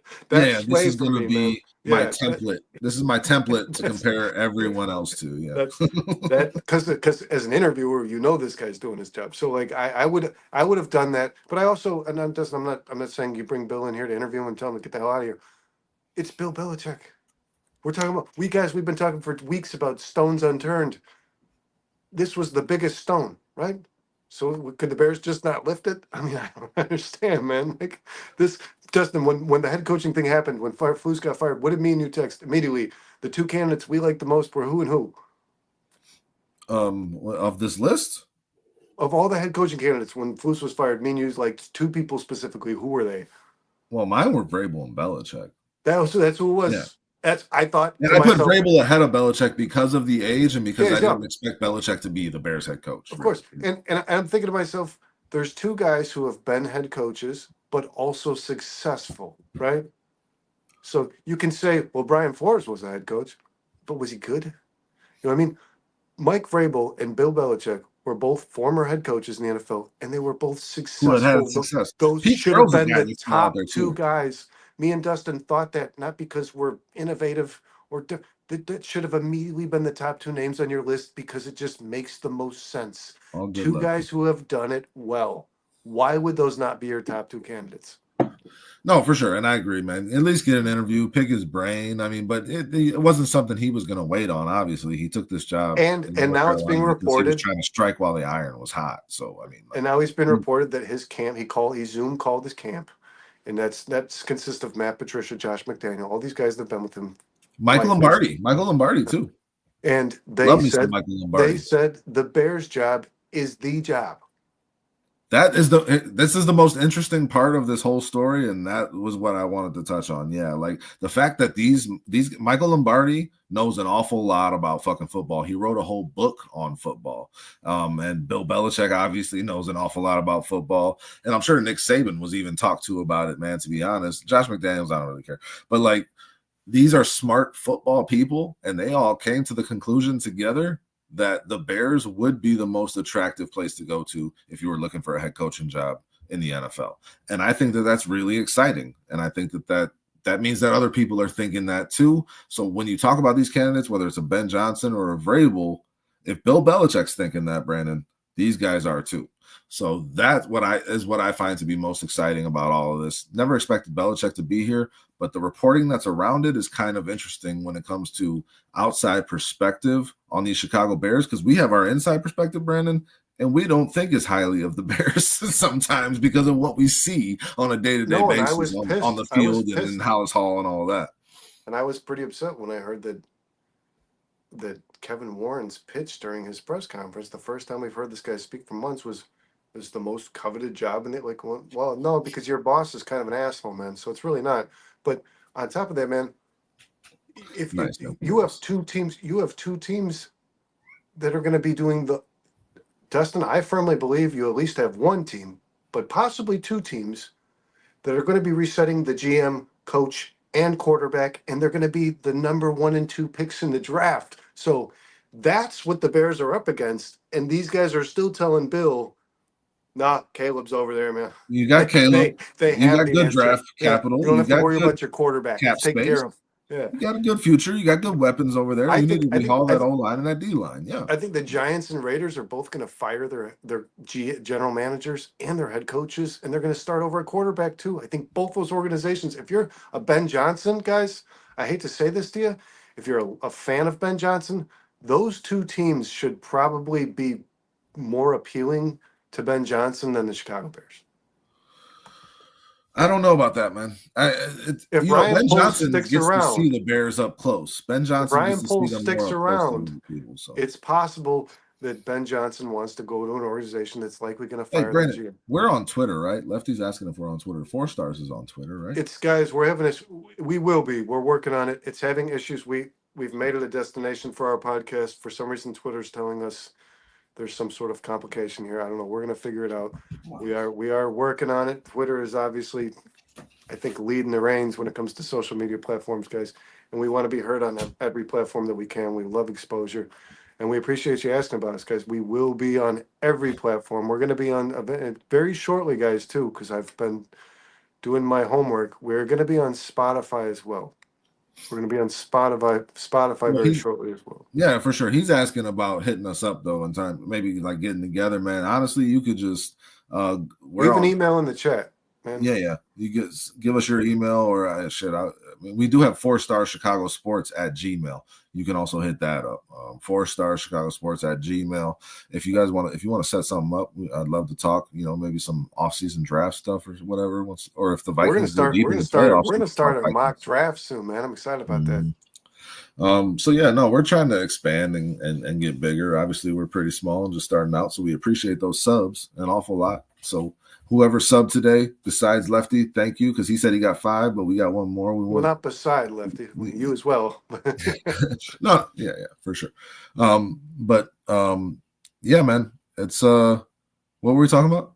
My cat just was we fucking were scratching talking the door. about the fact that the Bears don't offer the alignment that 2 other organizations in the NFL can offer to any head coach that wants in that. terms of whether I said, and I think you disagreed. I said that I think there's 2 other jobs that Ben Johnson, based off what he's said, would be more appealing than the Chicago Bears if Ryan Poles is retained as general manager. I think Ben Johnson. I don't know that that's Ben Johnson. Listen, everyone talks about the alignment, Brandon. Everyone talks about the alignment that Ben Johnson refers to as if they know exactly what he's referring to. We really don't. Like alignment in terms of what direction the franchise is headed, or alignment in terms of we both have the same contracts together. It's been perceived as, or we both come in together at the same time. I don't know if the term is being, Dustin. The term is being most standards. commonly used. The term is being most commonly used as a reset between all 3 levels. Your quarterback. He didn't say that though. Your quarterback, no, your quarterback, your head coach, and your general manager. That's what this typically means. Now, this is another question I have regarding Ben Johnson, regarding any young offensive mind that you innovative mind. Before we move on from what we're talking, I don't know if you're trying to move on, but I just want to. No, this is still regarding this. Okay, very good. So, keep going. Is Ben Johnson want? Does Ben Johnson want a previously drafted quarterback, or does he, even if it's Caleb Williams, does he want his own guy? This is an offensive guy. That question right here. Lefty, he says, I don't think Ben Johnson is going to want to go somewhere that doesn't have an established QB. I agree. Given how bad this year's draft class is going to be. I really don't. So I that don't makes the Bears very appealing. Yeah. I mean, does it not give you? I understand. Again, I painted the picture like Bears fans. We see it. We have negative thoughts about this Bears franchise. So obviously, we might not think it's the most attractive spot. Right? It is justified, but like, doesn't it give you a little hope and a little faith when you hear like smart football guys like Michael Lombardi and Bill Belichick and this group of people coming up with the thought that the Bears are the most, desirable destination? I mean, that does give me some hope. Let me ask you this. Shane Orling today on... Can you answer my question? Does it not, or does it? I really want you to answer that question. Does give me hope that what? That this is as desirable a destination as they determined. I believe every person that approaches this job is going to have reservations, Dustin. And I think... I don't know. I think it is the most desirable destination. I said this to you guys last year when I thought they were going to fire Flus. The Bears will have to pitch this job just as much as the coach will have to pitch themselves to the Bears. The Bears. I made that point earlier today. The Bears will have to convince somebody that this is the place to be. And I don't know that they're going to be being interviewed. I don't know that an intelligent individual is going to be convinced by this Bears organization because they are not intelligent. Yes, we know that. Well, they're not. They don't do things on an intelligent level. They don't do things on the successful level that other organizations do. So I think it's a problem. But let me. Shay Norling today said on Shot or No Shot on the Cabin Hood Morning Show, guys, after the firing of a head coach in the middle of the What's up, season. Bear Down, Mike? After firing, what's going on, Bear Down, Mike?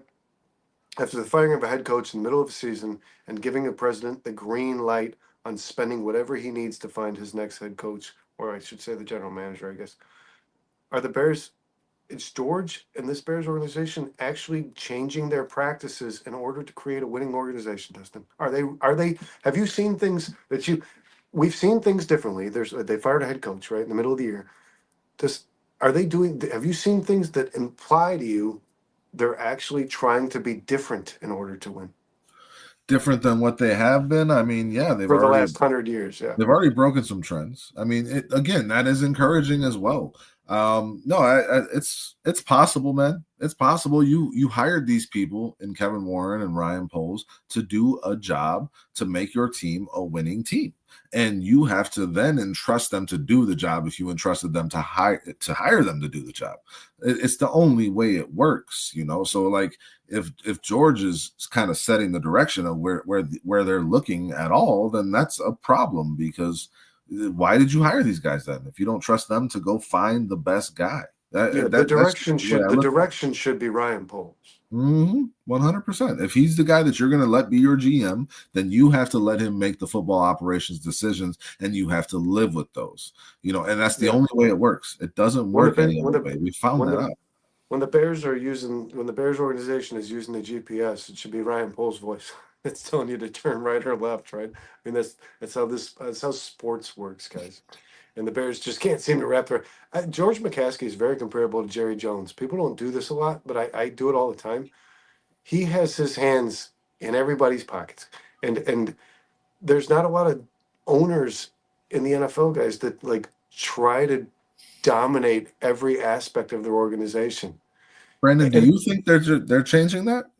Did you ask that because you have the thought that it might be changing? Well, Shay, like I said, I love Shay Norling. He brought it up, and I thought it was a great question to ask. Dustin, I do believe this. George said yes to somebody to fire Matt Eberflus. George hasn't done that in 15 years. So, or 10, 12 years. Whatever the time is. Yeah. Yes. But so, yeah, that's a bit that the firing of Flus, the giving the green light on the spending, like, duh. That's like I said, it's a duh statement. You're one of the most rich franchises in American They have the money. Yeah, and your team is in disarray. You should never not be doing this, as guys. much as you need to spend the Cubs, in order the to Bulls, get the shit right. The Cubs, the Bulls, the Bears. These teams should be spending money, guys. They have it. They should be spending money. I'm not going to say the White Sox because we know it's you go cheap, you get Matt Eberflus. That's just the reality. You have an opportunity here, and Brandon. I'm kind of feeling like if you feel that trend is potentially changing, because I feel like I think he's trying to be different, Dustin. Then Dustin, I think George is trying to be different. Yes. Then this job is more attractive than you're giving it credit for. Oh, I didn't discredit the organizational structure that's hold on, man. Respectable. That makes a difference. I think this is the best job available, but I think if you're a guy who wants your quarterback, this is not the first on your list. Now, do I think if Ben Johnson wants to draft his own quarterback, do I think he's writing the Bears off? No. I think Ben Johnson, guys, has a pretty good understanding of what a good quarterback is and what it's not.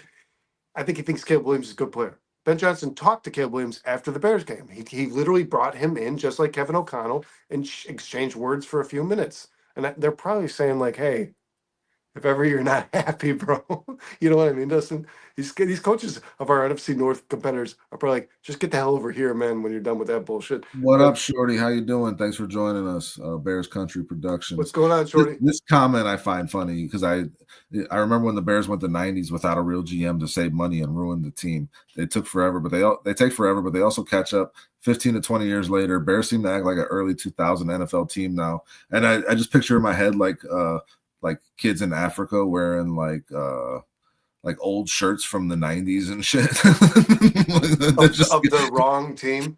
Yeah. That's what the Bears are, according of the Super Bowl the Bengals didn't. Yeah. You see them wearing like a 1992 Bulls NBA Finals hat in like 2022. It's Yeah. brand new. It's Yeah. like it never been worn. See him wearing a Niners championship shirt from last year. Yeah. Yeah. Oh No, yeah. but I was Oh saying, yeah. man, Oh, those, those ones. I think that Dustin, you know how I feel about Caleb Williams. I think this job is the best job available because you have the guy. That is They better half, not bear down, Mike. Dustin. I literally mean when I say half the battle, that is 50% of the battle, is it not?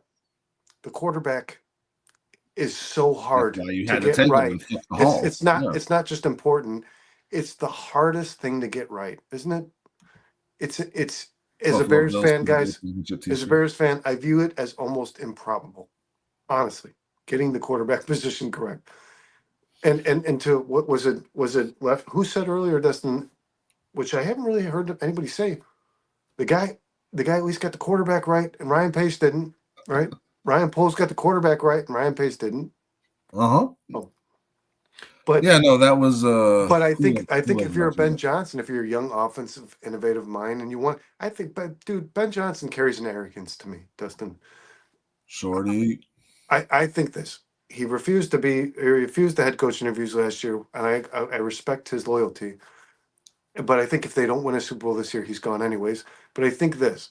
He's come off as arrogant, like he's got demands as a potential head coach, but if he's the kind of guy that wants to prove something about himself, he's going to go get his quarterback.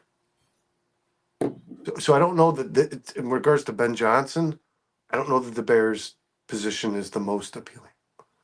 I I don't know that I believe I that. gotta disagree with you, man. I don't think there's a better place for a guy like Ben Johnson to go with an established quarterback who is still on a rookie contract I could with a very team that easily see has Ben Johnson being the quarterback of that Raiders team. Man. with a team that has all the draft picks and all the cap space that you need to revamp the things that need to be revamped. I think it's much more intriguing than you're giving it credit for, and it's definitely much more intriguing than the Raiders. Now the Raiders do have Tom Brady in ownership now, so I think that makes a difference and that will potentially help them, just his name recognition.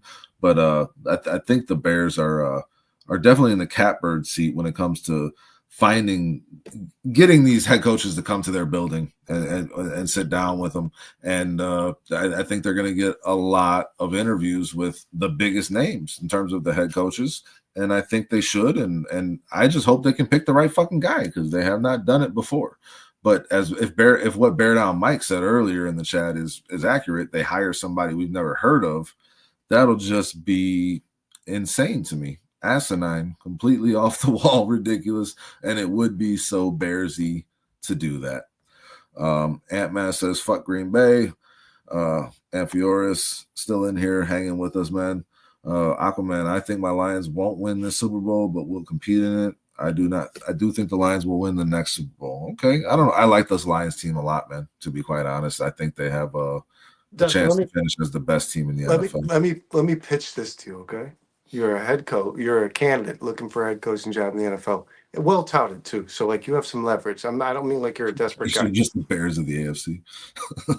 That's good. The Vegas Never Raiders quarterback for the Bears. tell you you can draft Cam Ward and you can talk I'd to rather the have Caleb. individual and you can talk to the individual who's going to be your general manager and make sure that you two see eye to eye. That's fuck yeah. That's I wish do we have that? I don't know how to do the thing. I don't know. Don't do that, please. But I think that's an appealing job, man. You have Brock Bowers, Jacoby Myers, you got good players there. They need a running backs. They could probably get that in the second round in next year's draft. But Oh, good, Shorty. let me say this, man. I'm a big fan of hiring a coach that's been a head coach before, man. But I also believe that maybe when I think Ben Johnson, Dustin, when I think about all these other guys like Mike Vrabel, more than happy to take this Bears job. When I think Ben Johnson is the only candidate I think of that I think like I don't know if he loves this job. Like I don't know if that's gonna if the Bears have all their dreams and aspirations in Ben Johnson, they should probably hit the brakes because I don't know if he's just going to walk in here like, let me sign a piece of paper. I don't No, know if but that's you going got to to. be, like you said, you got to be ready to pitch him. You got to be ready to interview him. I think it's really Vrabel and Ben Johnson, like I said, and Vrabel is my preference by far Well, over Ben I want to Johnson. know. I want to see a few more interviews too. No, no, I I'm want to talking about interview. the list we have right now. There's going to Yeah, be more interviews. They're fucking I better, want to see. dude. I I'm want to just see saying of the Liam list Cohen we have start to now. crawl this list, man. Liam Cohen has done a lot of things that people don't understand for this Buccaneers team. His team went from 31st in rushing to 8th overall in the league, from like 90 yards total per game to 138. And this guy's known for passing. Like that's a big deal to me, man. But We I do need want the to talk to. established guy, though, man. I really feel that we need somebody that can get beyond, that can like is strong enough to get past the toxicity of what this organization brings. I just really think like this organization can fuck coaches up, especially these no-name coaches that don't really Yeah, have a lot of and experience. Dustin, I want to see experience. you said it best, and I'm going to quote Dustin Jones here, guys. That's the report that I'm quoting. That's the citing of my report here. Dustin Jones said that this Bears organization is heavily influential over rookie candidates, and they become yes men because that's what's expected of them.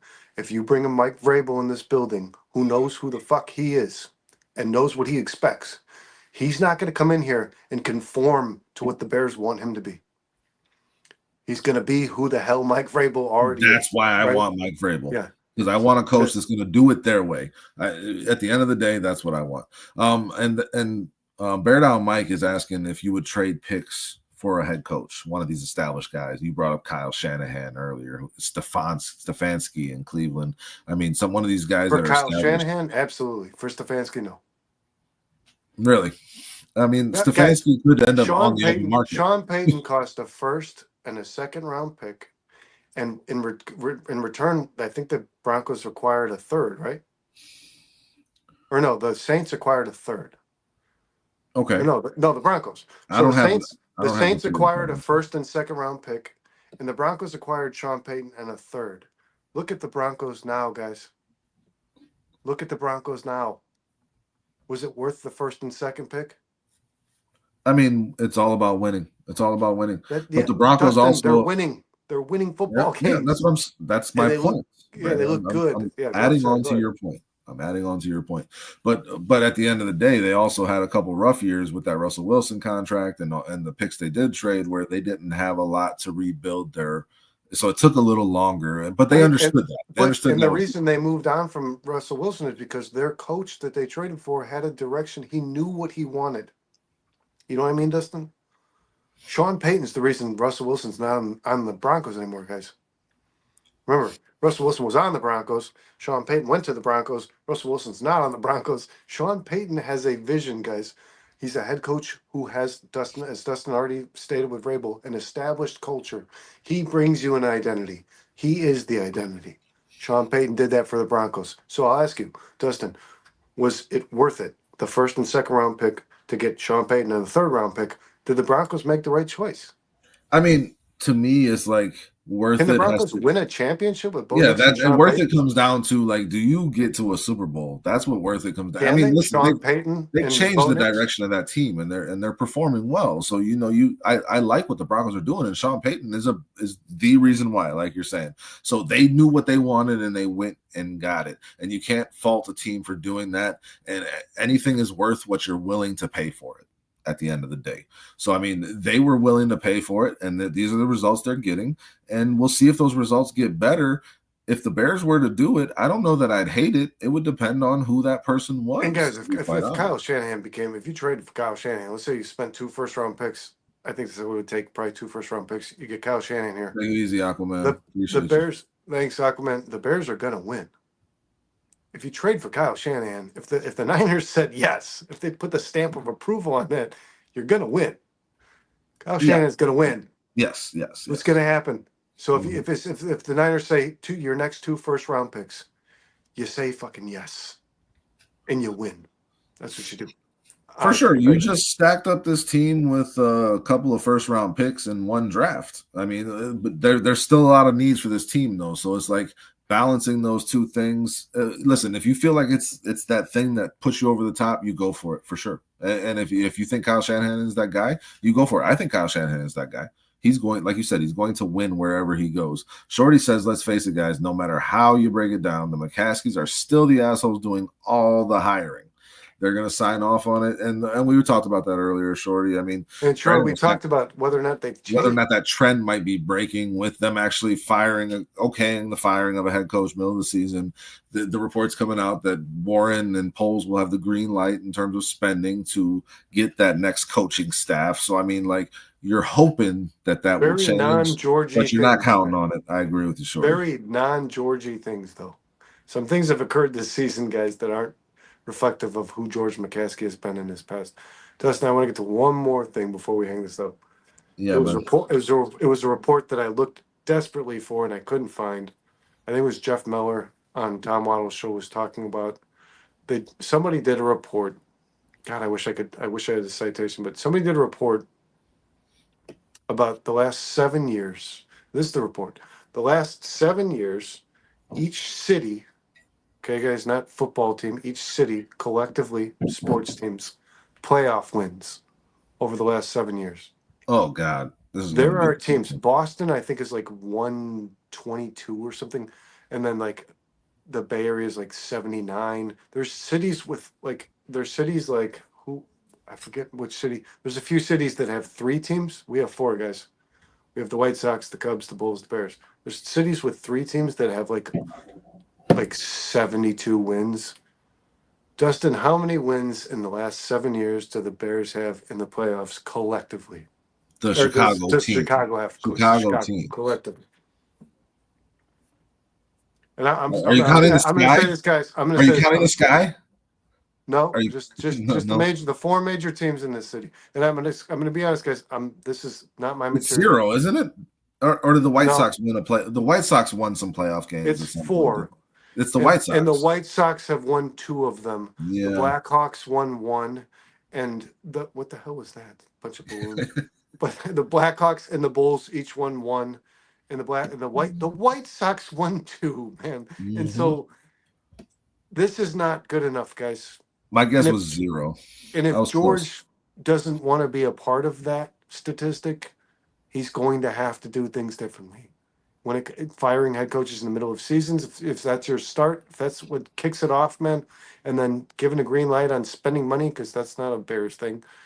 If that's what it takes to start, to separate yourself from these organizations, to understand that the market that you're in, the fans deserve more because small markets do better.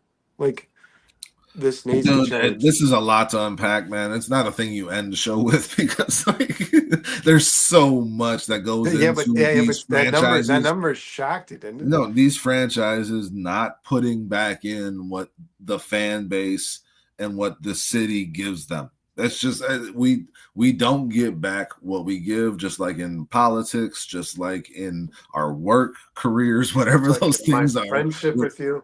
Yeah, because like you just don't give nearly. You're not a very giving lover. Fuck off. It's unfortunate for me, but Dustin's the receiver. And these Chicago teams are not very giving lovers either, man. And it's just, and then you talk about this new network that you need a fucking antenna. Now it's being merged. You heard this marquee, yeah, and then merge. It's just like you could not give less of a shit about your fan base, and it's like all of the teams right now, and it's like they all hit this nosedive all at the same time, on top of saying fuck you, we know you're gonna still come pay to watch us, so it is what it is.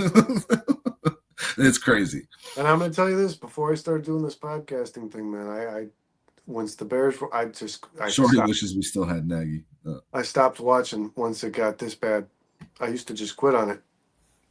Yeah, man, same here. I got better things to do on a Sunday, man, than watch that. You know what I mean? So yeah, if you're not going to respect me, I'm not going to respect you. You're not going to respect my time.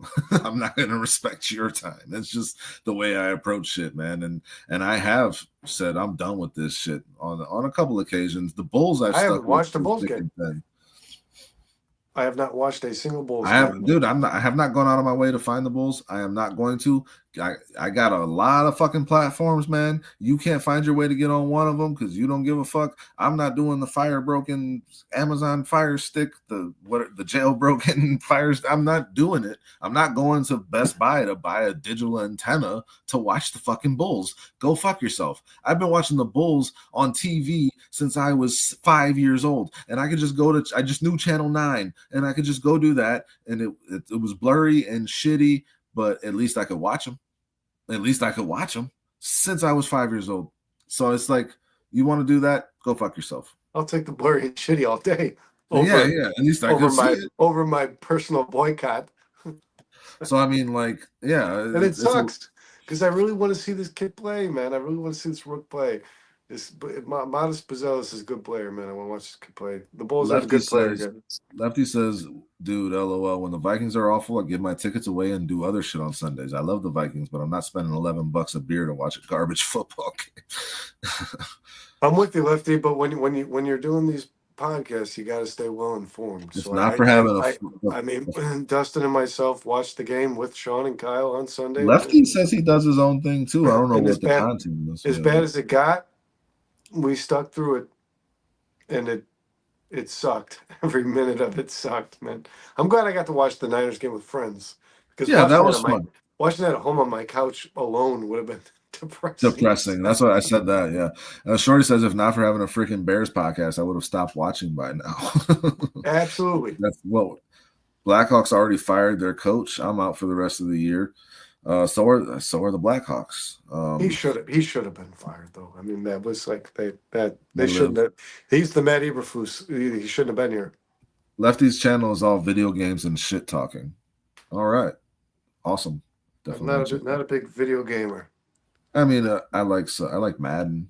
I like NCAA football. The new that's good. I boycotted video games. I refused to pay $600 for a console and then $80 per game.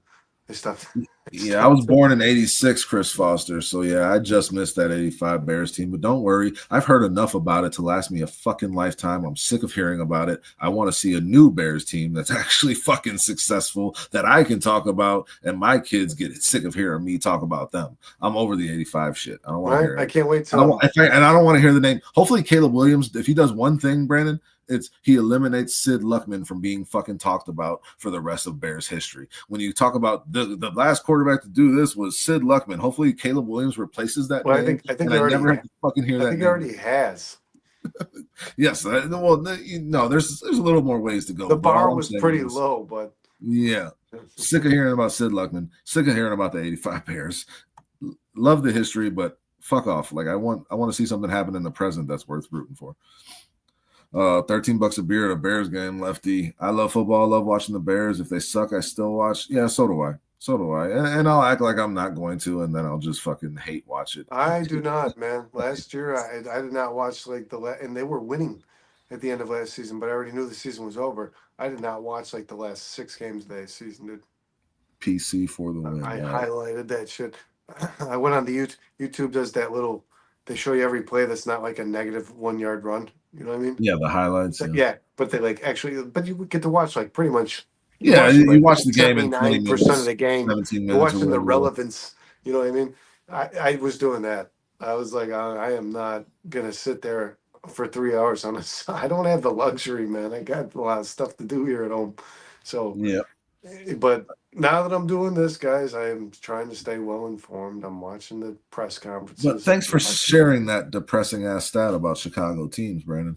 Appreciate that. Appreciate you for that. It is real though. Depressing as much as it is eye-opening.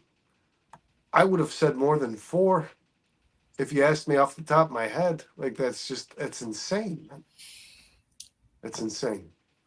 It's like the Bears' yardage in the first half of Sunday's game against the Niners. It's just not fathomable. 12 feet.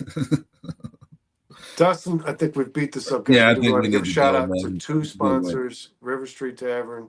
We'll be there Monday night. Live event, guys.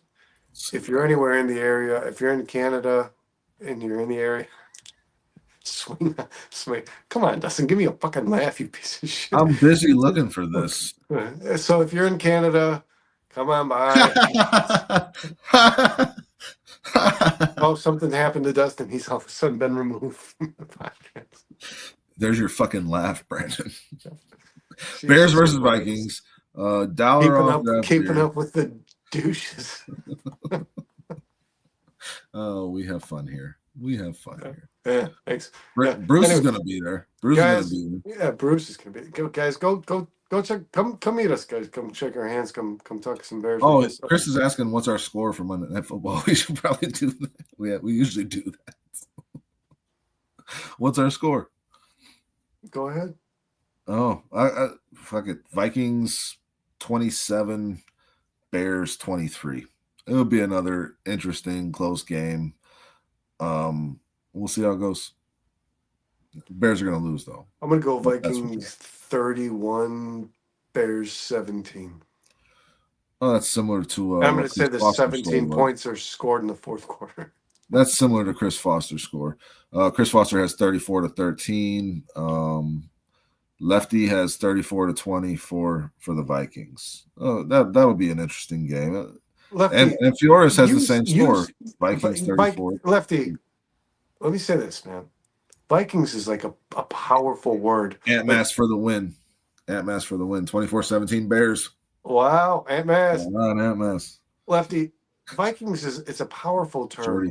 Vikings were known for just being brutal people. Well, they were rapists, Brandon. They were definitely rapists. So when you throw your score out there, say Vikings, don't say purple. It sounds more masculine. They're the purple people eaters. Yeah, they're also the. You know what? Chris Foster wants whatever Ant Mass is smoking. I really don't want to end the show. I'm having so much fun with this chat. This chat is. Keep rolling. No, we're gonna end it. Well, just I don't want to. We determined that was a lie. Dustin Jones is a liar. Breaking news. Behind curtain number 2, he considers himself romantic. Lefty can call him whatever he wants. He doesn't want to call him the rapist, pillaging Vikings. Calls him. I don't think you can say that word on YouTube. Is that accurate? No, I'm dead serious. Okay, but it's like towards the end of the show at least. So yeah. So it's cool. They're not gonna watch through it. It's not like they have a system that flags. Everyone besides these guys in the chat stop watching this after a minute. It's not like they have a computer that dictates whether or not people say these words. They're probably just sitting here watching hours. Somebody's sitting in the YouTube Lefty basement. right here. Lefty right here. You're not monetized. You're fine. Thanks, Lefty. And I know this shit. Somebody said, I don't give a Lefty, we might be monetized. Maybe we are monetized. Thanks. We're now at 196 subscribers. Thanks to Lefty subscribing 5 times. So we appreciate you. Lefty, you're the shit, bro. Yeah. We will be monetized if Lefty keeps subscribing. So guys, live event, River Street, Monday. We'll all be there around probably 5:30, guys. But get out there, Chris. have a beer, guys. Talk with us about the Bears. We're going to be doing a short show. I think we're planning on like a half an hour show, guys, live in the bar. But we also want to give a shout out to Ideal Amusements, guys, right? Ideal Amusements? Idealies? What is it? Ideal Amusements? Justin, who's our other sponsor? Yes, sure. I was reading Chris Foster's messages. Sorry. Yes, Ideal Amusements. Hey guys, you can find us on Monday nights with Sean and Kyle on the House Hall Hangover. That's 6 o'clock Monday nights, 6 p.m. 4-star Chicago Sports. But this coming Monday, we'll be doing a live event, so we will not have the House Hall Hangover. Following that, we'll be back on track. And then we're going to bring you a lot of material, guys. I think we're going to start doing some solo shows on here, too. If we have 15 minutes to spit out something that's relevant in the news, guys, we will. Check us out on 4-star Chicago Sports. Check us out on Chicago Sports Podcast. Like and subscribe, everybody. We appreciate everybody in this chat. And Shorty says, Dustin, chat can easily turn a 30-minute show into 3 hours. Yeah, man, especially when you're in the chat, man. And Lefty and Chris Foster and Amphorius was just killing it the entire show, man. Ant Mass, man, thanks for joining us. Bruce in here. Oh, Shorty, I was just telling Brandon I need to hit you up. I wrote down your email, but I think I threw it away. I still write. He threw away your email, bro. I didn't throw away his email. I threw away a bunch of papers, and it might have been. Oh, it's just a bunch of papers. I imagine one of them was my email as well. Click the bell, get notifications. Listen, shit. Shorty, we asked him for the email last time, and we didn't get it, but we did get it, and I think I threw it away. But I think it was Bears Country Productions at Gmail. Shorty, That's Bears Country publicizing. Podcast. Why don't you give us your home address, Shorty? What's your mother's maiden name, Shorty? Do you have a firstborn child that I could borrow from? Jesus Christ. Yeah, I threw away this super hard to remember email, bearscountrypodcast@gmail.com. Okay, Shorty, I'm gonna hit you up. I'm gonna email That's you right a tough after one, this. yeah. Yeah, I'm gonna email you right after this so I don't forget. And Lefty, man, give me your social security number too while you're at it. Hey guys, Lefty, come back and join us again. Do you do toilet paper over or under? I gotta know before we collaborate on a show. It's definitely over, man. If it's not over, we're not working together. Yeah, you're a psychopath. What's wrong with you? See a therapist, guys. We love you, everybody. We love you in the chat. Thanks for hanging out, guys. And like, as you can clearly see, guys, the evidence is there. We need you. We love you. You guys keep the show going. Me and Dustin love to talk about the chat. We would if I have a whole show scripted, which we literally have done before, and you guys start getting active, we throw that shit out and we interact and we appreciate you guys hanging out with us. Let's wrap this shit up, man. Yeah. So thanks, guys. We will be back next week for the bare minimum. Thanks, Thursday, 11:30 p.m. guys. Bare minimum next week, but check us out in the house hall hangover Monday at River Street. Monday we're at River Street. We'll do a little mini show, I think, if everything goes well. So we might not be here for that. But yeah, everybody have a great night, man.